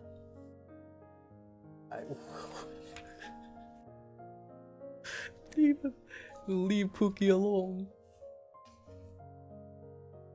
After our plan to expose Ten's scandalous behavior had ended in failure, we were left at a standstill. We were only university students after all. With no backing or support, we were limited in what we could do. Next BM was still a ways off as well. With not much time left before graduation, we began to attempt a lot of smaller tactics, figuring that we may as well do all we could manage for the time being. First, we created several fake social media accounts, posing as various fictitious university students and professionals. We began tweeting various slanderous and defamatory statements about Moai.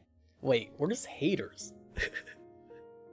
we don't even see like we're just haters. In addition to believable posts about our everyday lives. Naturally, this had no real detrimental effect on Moai, but it was still better than doing nothing. So Tosuke and I always had our eyes glued to our phone screen. Like, imagine if I just make fake accounts to just hate on Fade. To expose him for being a Nikkei player or whatever.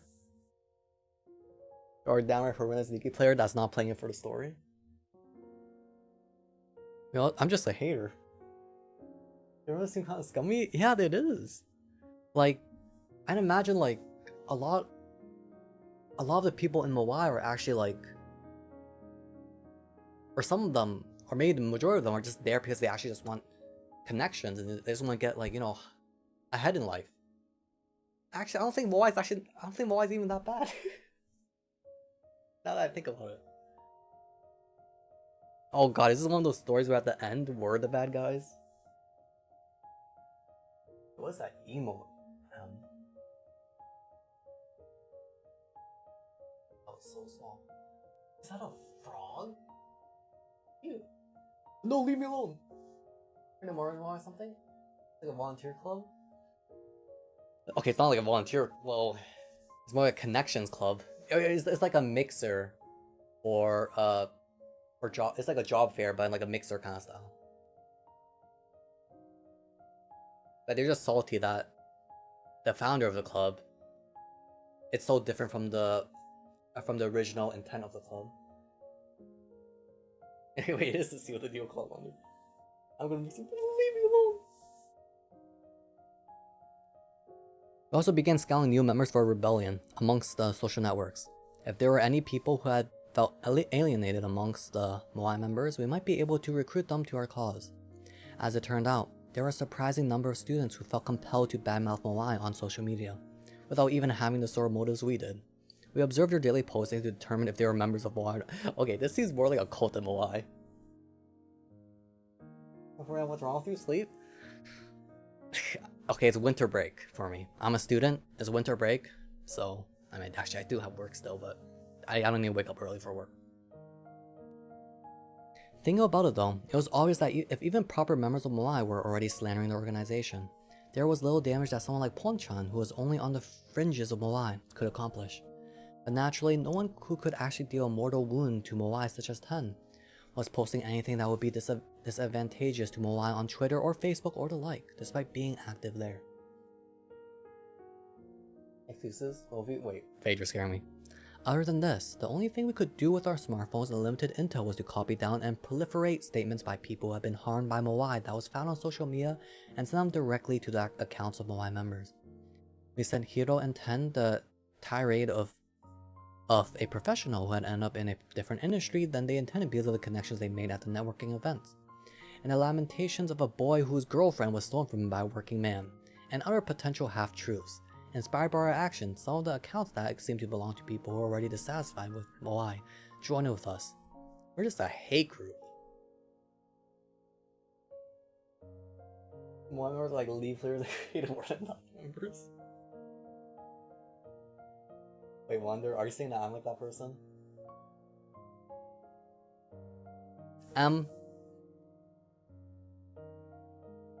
What's the one saying? I lead people to the treasure that I cannot obtain. Something like that. I probably butchered it. Something like that.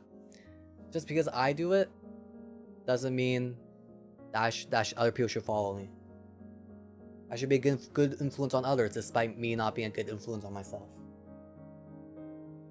Lead the horse to the water. I was like, I know you water so I can shut it. Okay, whatever. Oh, I'm so hungry, I could eat a horse. Hiro and Ten more or less stayed silent on the matter, but some other Moai members began to message us in objection. However, since the people who were sending them these messages did not exist to begin with, it was little skin off our backs.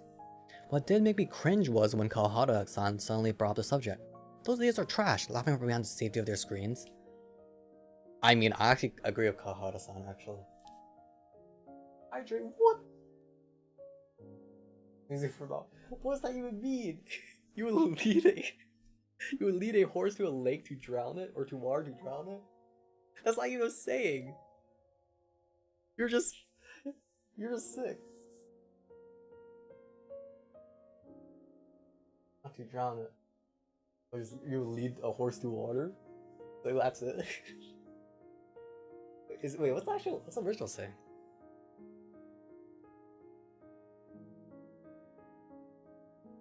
I had worried that Kawahara-san might be onto us, but it turned out that she was only making conversation. Ever since we encountered one another at the barbecue, she had been talking to me much more often than before. Perhaps she felt that the event had given her a pass due. Wait, if they're really trying to frame it that we're the bad guys? I'm actually a bit more interested in this book. That's a very interesting premise. Or commentary. Towards the water page, trying to move the teacher around. This lady shows you get a fade. You're done. It's like a sewer slide with more stuff. Excuse me. The fact that she was bringing this up to me meant that it had probably started to become a topic of conversation amongst Moai proper. To see if we could add some fuel to this flame, Tosuke and I decided to try making some posters and posting them around. Tosuke was the sort of student who was really enthusiastic about cultural festivals.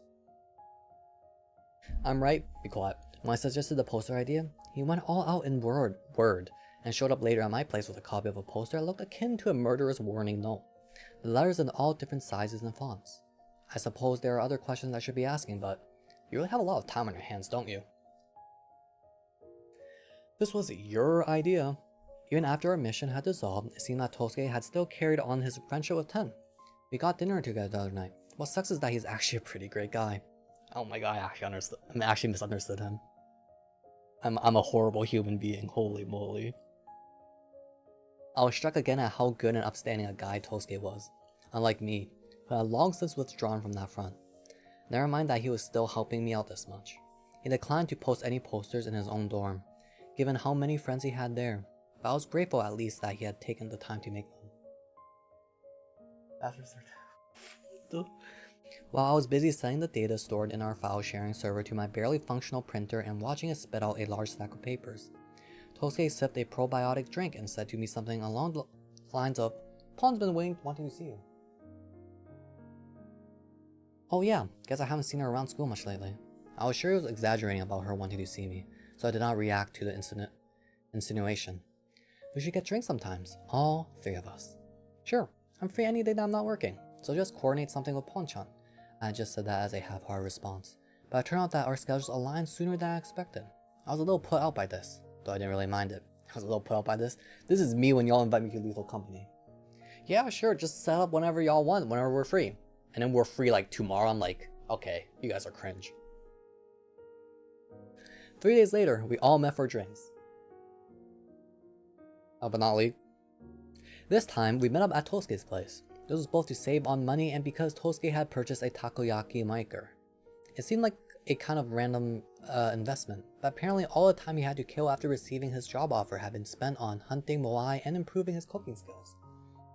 We decided to get started a bit early, around 6 PM, so as not to miss the last trains. While it was still light outside, the two of us had gone shopping for ingredients, which Tosuke was now prepping in the kitchen while I minced the rest of the small table in the living room. Just then the bell rang. Tosuke went to the entrance and I overheard a small squabble before finally Ponchan burst into the room. Long time no see, Kaede-senpai. How you been? Pretty good, all told. Glad to hear it. Ponchan was as chipper as ever. Her two healthy-looking arms peeked out from the summery outfit she was wearing. She held a bag in her hand. Tosuke-senpai, I brought some cake. Hope you like it. Oh, thanks. Could you put that in the fridge? After greeting her, Tosuke went right next to mincing the octopus. While Ponchan as directed opened the fridge in an apparently familiar fashion, even from behind, there was something very feminine in the way that she slid the cake box into an open spot in the fridge. Why do you describe it as feminine? And how you put that in the fridge was very feminine, wing. Not the arm stuff, what the? Ponchan, have you been here before? I asked as I chopped up a green onion while she neatly folded up the bag that the cake had come in. We have our drinking parties here for our seminars. I mean, look at this place, it's huge. Surely enough, Tosuke's living room alone was at least 150 square feet and very well organized. Incredibly spacious for a university student's dorm. Familiar. Sus? No, I mean, they're just doing club meetings. So what should I do? Ponchan asked after washing her hands in the restroom, looking to the owner of the home. There's 2 Tupperware containers in the fridge. Put those now out on the table, Tosuke said, tossing all the takoyaki ingredients together. After pulling said Tupperware out, Ponchan sat down in front of me as I minced the red ginger and then opened them. One had diced cucumber, the other a caprese salad. Oh ho, she cheered, pinching some cucumber and chomping down on it. This is good. Want some, Kaede-senpai? Oh, yeah, I do. I'll grab some after though, I said, showing her my now red hands. At this, she grabbed a bundle of disposable chopsticks that were poking out from a bag on the floor. Oh my god, what time is it? There's no ways 420. Oh lord. Okay, never mind. Chat. I'm not looking at chat. You are cringe. Open up. I could not ignore the cucumber that was being held right in front of my face. I realized that would be all the more embarrassing to act embarrassed at this, so instead I played dumb and accepted my fate. The cucumber seemed to be slightly seasoned with soy sauce and chili oil, yet retained a nice crunch and was quite delicious. Eventually, Tosuke set up the takoyaki grill, heaping the ingredients on the table, and finally it was time for our takoyaki party to begin. Before we started grilling, we shared a toast. We all sipped our drinks as we waited for the iron plate to heat up, when suddenly someone's phone started vibrating. All of us simultaneously looked down at our phones, very much children of our generation. Tosuke finally exclaiming, "Oh, that's me." "Oh sorry, just gonna step out for a second. Once that's heated up, go ahead and pour in the batter and whatever fillings you want." "Alrighty," said Ponchan dutifully, poking idly at her own phone, an antithesis of my own preoccupation on what she calls might be about. Or what the call might be about. Maybe it was about his job offer or something. I wondered rather seriously. We started grilling, as directed, when finally we heard the front door opening again, followed by a "I'm back," and for some reason a "Thanks for having me." The door that led in from the hallway opened and we looked up to see Tosuke, followed by Kawahara-san, still dressed in her and antithesis? Antithesis. Antithesis. Oh wait, Wander typed it first. Yo, thanks Wander. Yo, you're always so helpful. I appreciate it, Wander. Can't imagine stream without you. You're the best.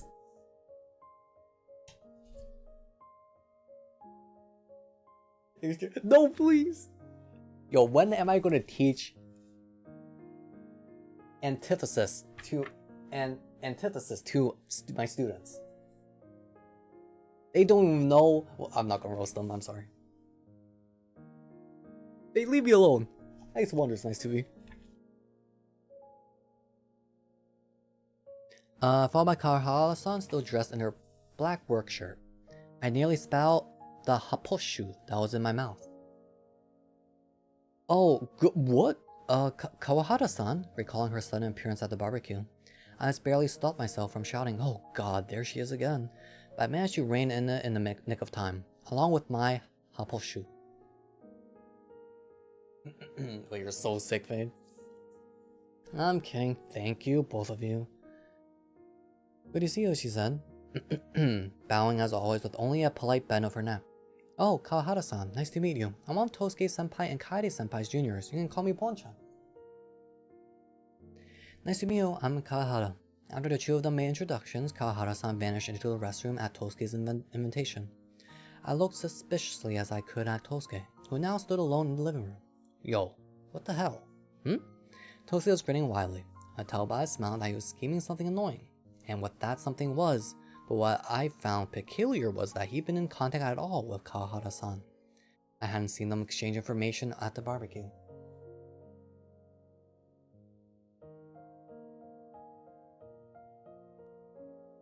Thanks, Wander. Always appreciate you oh, I'm sorry, I hit the mic. I always appreciate you explaining stuff from the book.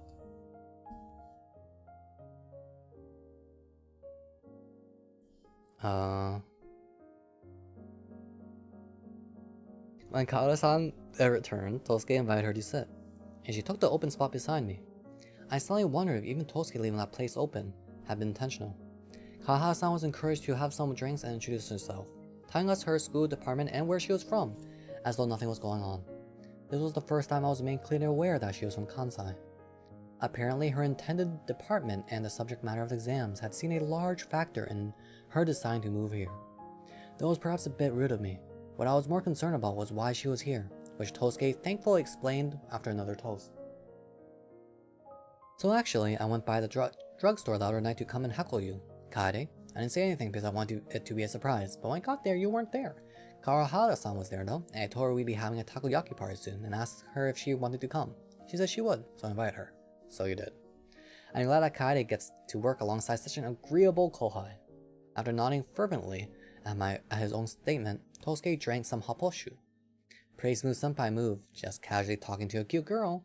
Ponchan teased. For a second time now, I was surprised to see such an agreeable side of Kawahara-san. Then it occurred to me once more that this might in fact be her actual nature. I suppose the problem here was whether or not I could be objective about the fact that Kawahara-san had arrived. She was here whether I liked it or not. So I had to just deal with it. It wasn't as if I could just tell her to go home. So I made up my mind to simply go on with my evening. Such was my primary way of living. As we dryly explained the connection between Tosuke and myself then, Tosuke and Pon-chan to Kawahara-san, the takoyaki batter began to bubble, finally firming up. We each took our turns turning them over with skewers. Kawahara-san and Tosuke did quite well. Pon-chan and I, so-so. Sadly, we were not quite bad enough to be laugh-worthy, so it was lacking in entertainment value. We passed around to the around the takoyaki sauce and mayo and tested them. It turned out to be pretty good for amateur work. The first round vanished with surprising quickness. We snacked on the side dishes Tosuke had made and the junk food Kawahara-san had brought with her until the next round was ready. After a while of vapid conversation, Pon-chan started asking about Kawahara-san's university experiences. Has the drugstore been your only part-time job? So far, yeah. Then naturally, the conversation eventually trended that way. In any clubs? Pon-chan asked. Kawahara-san answered plainly and immediately. I joined the one called Moai. Like, is he gonna get exposed here? Seriously? Me too. Kawahara-san's slit eyes opened wider as she let out. Oh, really? I mean, I don't really attend meetings, so I'm not surprised we don't run into each other. Nah, that makes sense.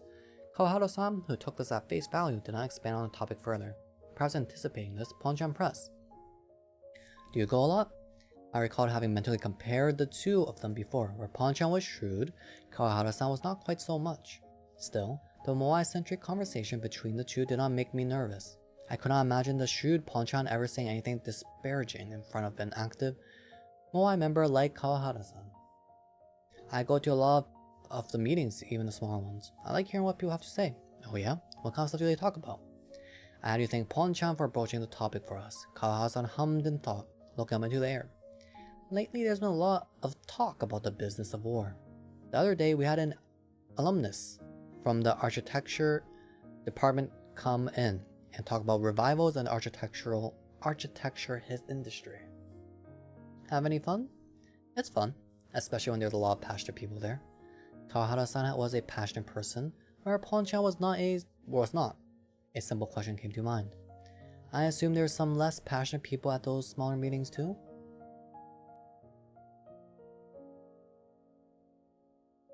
Architecture. Architecture? Architecture? Did I say architecture? You know, that's kind of like a accent kind of thing.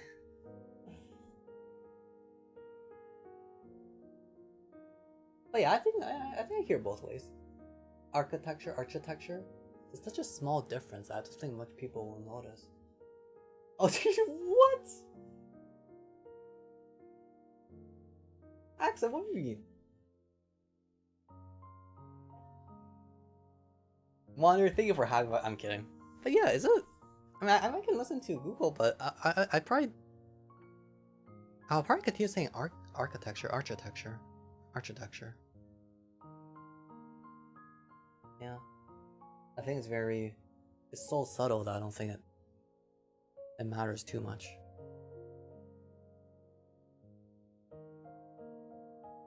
I say architecture. As I said architecture, I said architecture. I mean, they sound the same thing.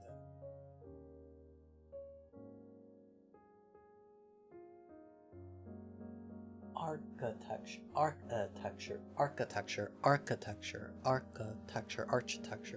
Yeah, I think it's very common to say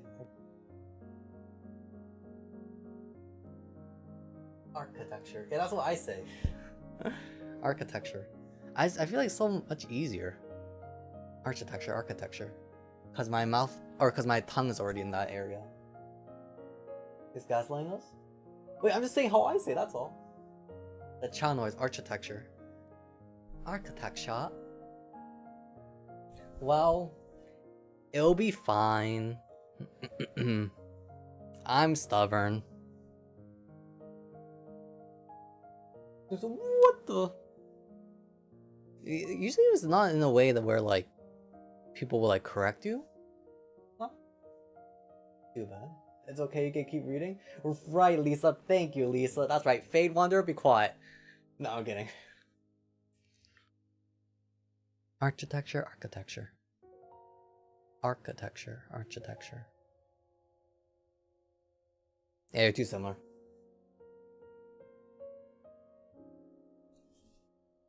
It's like saying herb and herb.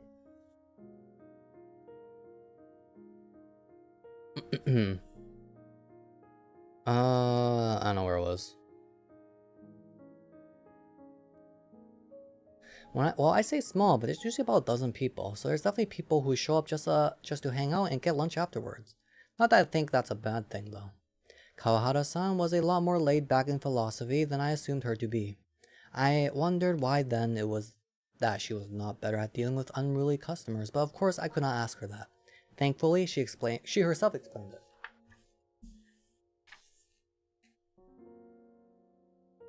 Alright, look at me, y'all. Of course, every once in a while, some guy shows up who is so oblivious about just being there to assess the girls that I want to kill him. Okay. Oh, how will you do it? Well, if the only thing I had on me at the time was a pen, I just jab in his left eye like this. Oh my lord. Kawahara-san said, jabbing a skewer straight into the middle of a takoyaki to demonstrate. Of course, that was the Miss Yankee I knew and loved.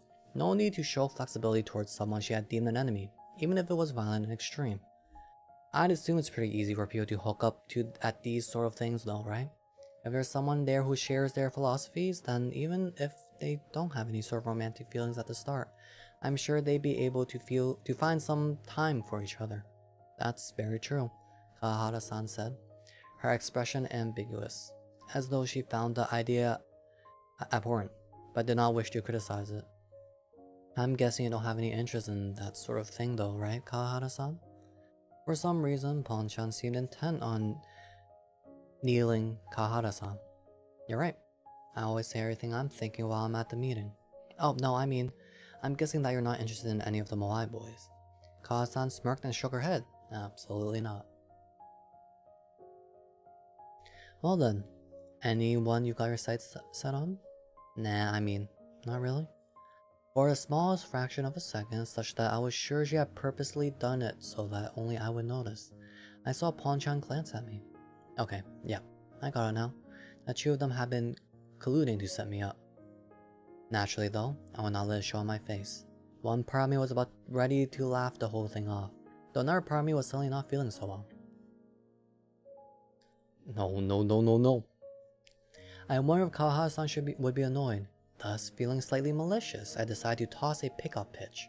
Pon-chan, you've had a boyfriend since high school, haven't you? What? Hey, Tosuke-senpai, what have you been telling me?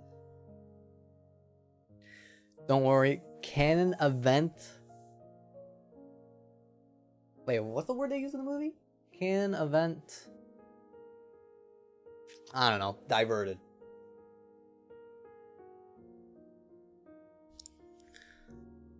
She pointed a skewered takoyaki at him, Tosuke laughing and warning. Hey, careful with that thing. Followed by, well, it's fine, that is true. Is it averted? I don't remember. I don't feel like it's averted. What's with the MC? What about the MC?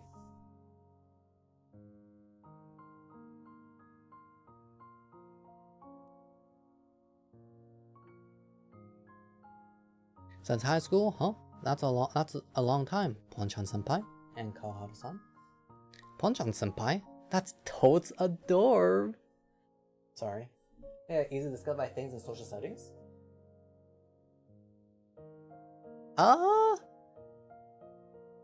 He is? He seems to get easily disgusted by things in social settings. Wait, which part specifically? Here.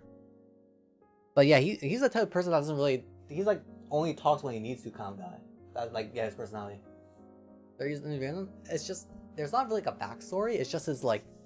In the first like few chapters, his like philosophy that he talks in a way that accommodates everyone else. In a way that does not create any inconvenience for anyone.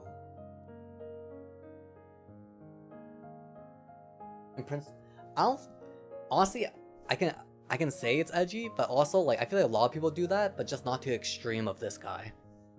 But like, and they don't describe it or monologue it in a way where it's like some like uh in like such a pretentious way. I think I'd say. Yeah. But yeah, but in here he hasn't really shown that lately though, or as much. And I feel for him. I feel like that's a very low key way to live. But again, he has friends that he's comfortable talking to, like Tosuke. So honestly, he's me for real, for real.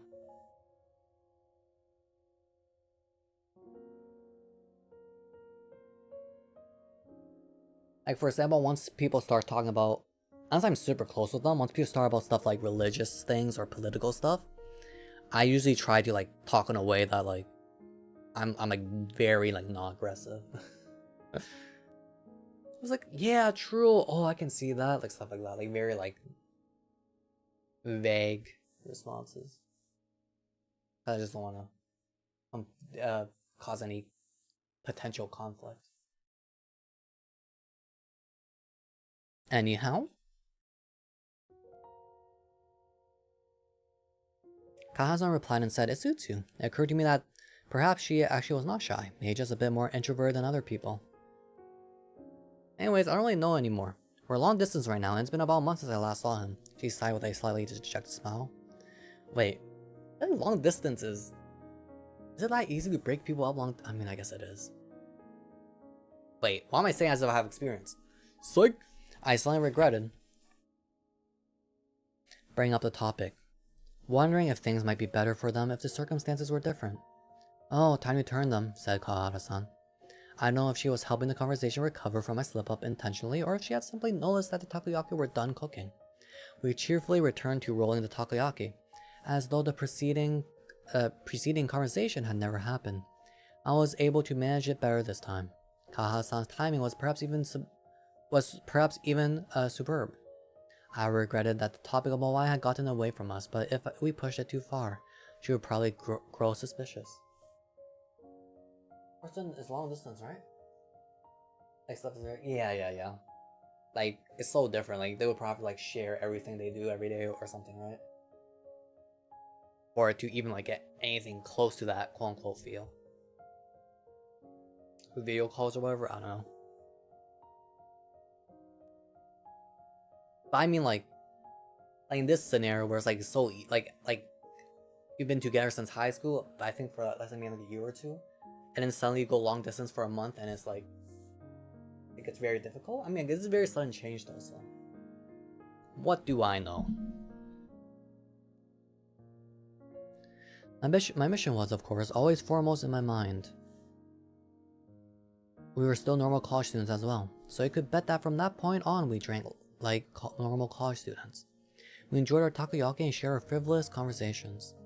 There were not going to be any grand revelations about Moai tonight, so it was fine for us to get wasted. 1 hour passed then too. I guess today we'll just be able to enjoy a nice drinking party. No real loss or gain, I thought. I enjoyed both the tranquility and the mild tension. I'm sure everyone else felt the same. The screws had been loosened. We wrapped up the party by devouring the cake that Ponchan had brought. I'm sorry, the word devour has been ruined to me by certain jokes. We had drank quite a bit by then. My vision was blurry. Ponchan was turning red.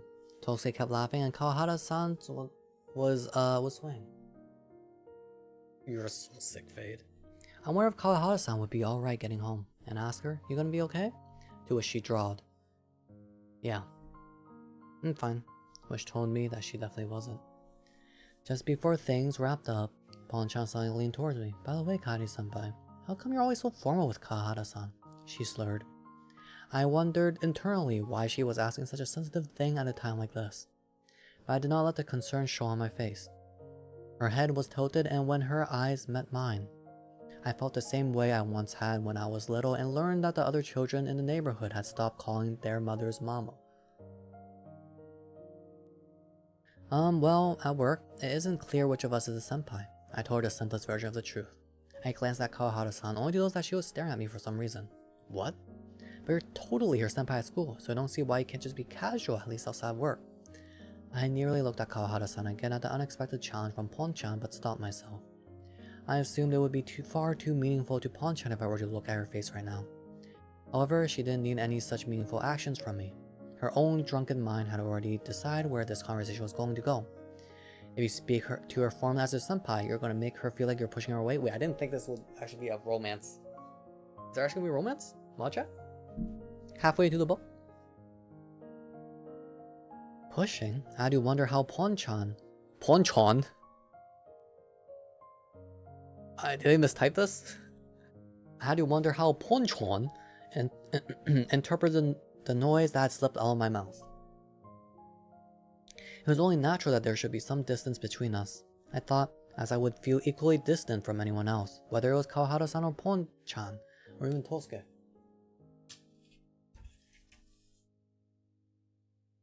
It was all the same. However, there was no need to address it aloud and make that distance feel like rudeness. What the heck, Fade? It's not art, but I'm all for it. Yeah, it is. Come on, Fade. I read something that didn't have romance. Like the Dark Maidens didn't have romance. The Dark Maidens did have romance, and that's technically a light novel.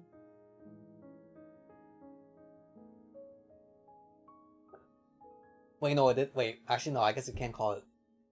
Wait, did it have romance? No, it didn't. I mean, kind of. No, not really. You feel like the Dark Maidens was not it. That was terrifying. Yes, there was once. It didn't count, babe. It was just murder. And it doesn't count.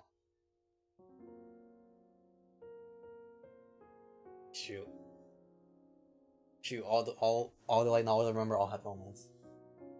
It's still... I'll go continue reading. Fate is making me cringe. I'm kidding. Where are we?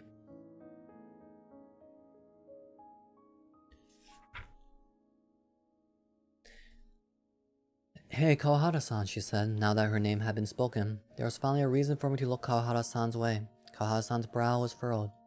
I shuddered at the clear displeasure on her face. I braced myself. I doubted she was going to say anything even along the lines of what Pon-chan was hoping for. I was sure she would just let her expression speak for itself. It was not a disparaging opinion so much as that I merely recognized what sort of person she was. She said again. However, the stiffening of my body was all for nothing. I'm going home. Sorry, guys. Oh, my heart. Oh, that hurts.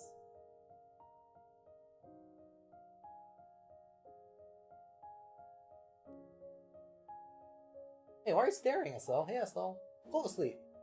Wait, no, you just woke up. Yo, the first message you read? Dang, Faye, you crazy.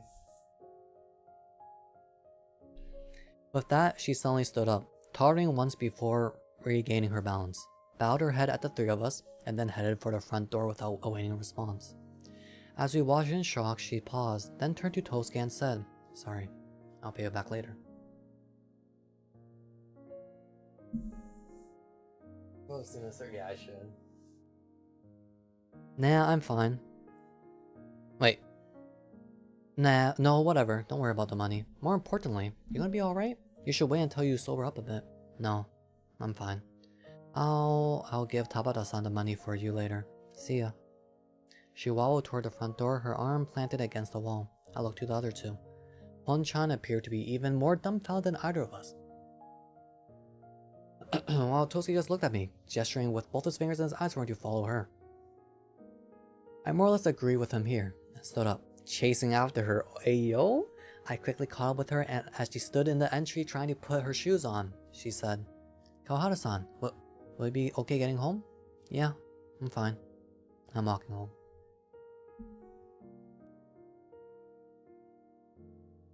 I'm not reading chat. That doesn't seem like a great idea. I think you should wait. It was then she turned around and looked me in the eye. Perhaps it might have been more romantic to call what I felt when I looked into her eyes sympathy or empathy, or something like that. I read that wrong. Perhaps it might have been more romantic to call what I felt when I looked into her eyes sympathy or empathy, or something like that. But sure of that, I simply wondered how I would feel in her shoes and chose my words accordingly. You mind if I at least walk with you? Until I'm sure you're alright then? Sure. I'm just worried something might happen to you, is all. Kawahara-san nodded, resigned, then looked over my shoulder and said, thanks for having me, before putting her hand on the doorknob. It took her some time to open the door and leave, as though she could not muster the strength to do so. So I took the opportunity to return to her room and tell the other two that I was seeing her home. There were no complaints from either of them. I wondered if I made her mind. Ponchan worried, but assured that was not the case. Shoot, I won't continue reading. I'm invested right now. What's up, Estelle? You stop that. I'm writing in chat. No, something's moving. I promise. Look here. You guys are.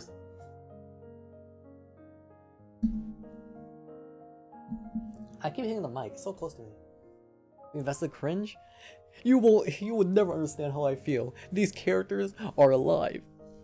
They're not just in this book. They're a part of me. Anyways. Wait. Did I skip a few pages? Oh, did I even read this? I wonder if I made her mad, Ponchan worried, but I sure that wasn't. Oh, wait, no, we didn't read that. Felix is invested too? How do I delete your off? What? No, I'm not skipping pages. I'm just seeing how much to go where, because it would indicate whether there's like a mini time skip. But there isn't, but I need to keep reading. I should end stream right now, but I can't. I followed after Kawahara-san and put my own shoes on. Then the two of us stepped out. Feeling the warm air blowing across us, we walked down the stairs to the first floor, careful not to slip, and exited through the automatic doors. The only exciting part of this book is the romance part instead of the actual plot. Mom, I go get my bike, I asked. Go ahead. I collected my old faithful of a bike I had since my freshman year, from the bike racks. Many times. Romance? What romance? Leave me alone. Thinking that I would ride it back hereafter, I would offer to let her ride on the back, but I had drunk a fair bit as well. I wouldn't be especially amusing if we both fell off it. Given her house was only a 20-minute walk away, she had walked here as well. I walked beside her, pushing my bike along. Sorry about all this, she said quietly. About 3 minutes down the main walk. No worries. I dragged myself stupid plenty of times when I was a freshman. No, that's not. She mumbled awkwardly. I mean, yeah, that's that, but also, sorry for running. Running? I got the feeling I knew exactly what she meant. But by the side you play dumb.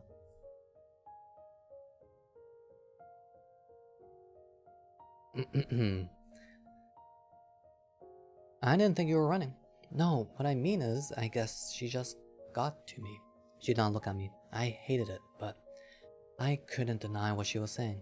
And I know she hadn't said anything wrong, but my head's not right enough right now to explain any of that, so I just ran. Her head drooped. Her face a perfect portrait of the word repentance. Repentance? I mean, I didn't see it that way. I don't think you need to worry so much about it. I have followed her partly because I assumed she would say something like this, which I don't say as a means of belittling her. That was just the impression I had gotten back at the front door. I looked into her eye and saw the guilt, the desire to flee, that crops up in the people in the face of having to make an emergency retreat. Somewhere deep down I think I felt the same way. I'll apologize to the two of them properly later. As far as Tosuke goes, I'm sure you'll find the time to see you no matter when it is. Thank you. Though her pace was sluggish, Kawahara-san kept her eyes on the road ahead.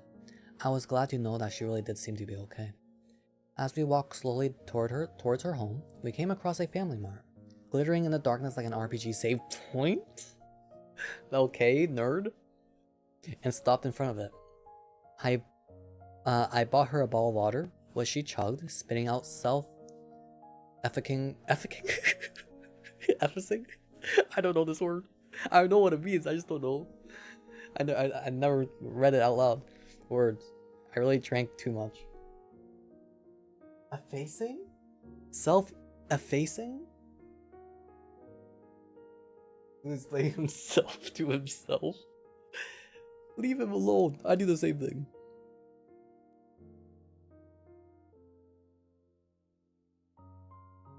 Uh, as we blah, blah, blah, I really drank too much. Again, we stopped as I received countless words of thanks in exchange for this mere 100 yen gift. Her steps were still unsteady and reaffirmed that I had not made the wrong choices in coming, even if perhaps she might have misunderstood me somewhere along the line. That's such a cute emo M. I had to make things clear to her, I realized, hazily picturing the words in my mind as though written on the ground. When suddenly she started off. What's up? I sputtered. Sorry for saying that I hated what Pon-chan senpai was saying. Oh, no, but that's fine. It's not a lie. But could I at least explain what it was I didn't like about it? Oh, sure. Go for it. If it was the sudden intrusion into our rather complicated relationship that she hated, I definitely felt the same way. But it didn't seem right to bring that back up now. I wanted to know how she felt. I guess, to put simply, I think that the distance between people is something that's determined on a case-by-case basis. True. I'm guessing that you aren't talking about the group here? I mean, that too. But I'm just saying there's no sense in applying templates to things. She put her palm to her forehead as though trying to determine the right words to express what she was thinking, then shortly continued. And it's kind of embarrassing to say, but I'm drunk, so forgive me. I do think Pon-chan was right, by all rights. You're my senpai. So it's fine for you to be more casual with me, but I mean, you can still be formal if you want to. She took in a breath. She still did not look at me. I mean, like, the sort of distance that you've decided you and I have, I feel like that's something more deserving of respect in society than it gets. The importance of distance. I think distance is a separate value. Doctrine? A separate doctrine from friendliness, or something like that. Sorry, I don't really have the words to make sense of this. No, I think I get what you mean. That was something that I, who was always acutely aware of the distance between myself and others, who live my life by those principles, could perfectly understand. What I could not understand, however, was what she had said next. I think it's pretty amazing that you decide for yourself what kind of distance you want to have from others. Oh. My question was delayed by several seconds while I ruminated. I swear it is like a 50-50. Ruminated on those words in my brain. On these words in my brain. I mean, I might be drunk, but I'm usually the flattering type. I really think that. I like people who have a clear sense of values in the same way that I like people who are into themselves. It's the same way with distance. You got it, let's go! I suppose she was not accustomed to giving praise. She took another swig of water before looking ahead, snorting an embarrassed laugh. I was again stunned by those words. It had been a very long time since anyone had affirmed that I was not being too distant from others. I was not used to having anyone look me in the eye, well, figuratively speaking, and validate my values.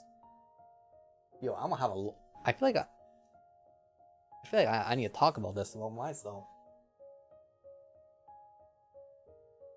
Etymology? No, please, I don't know.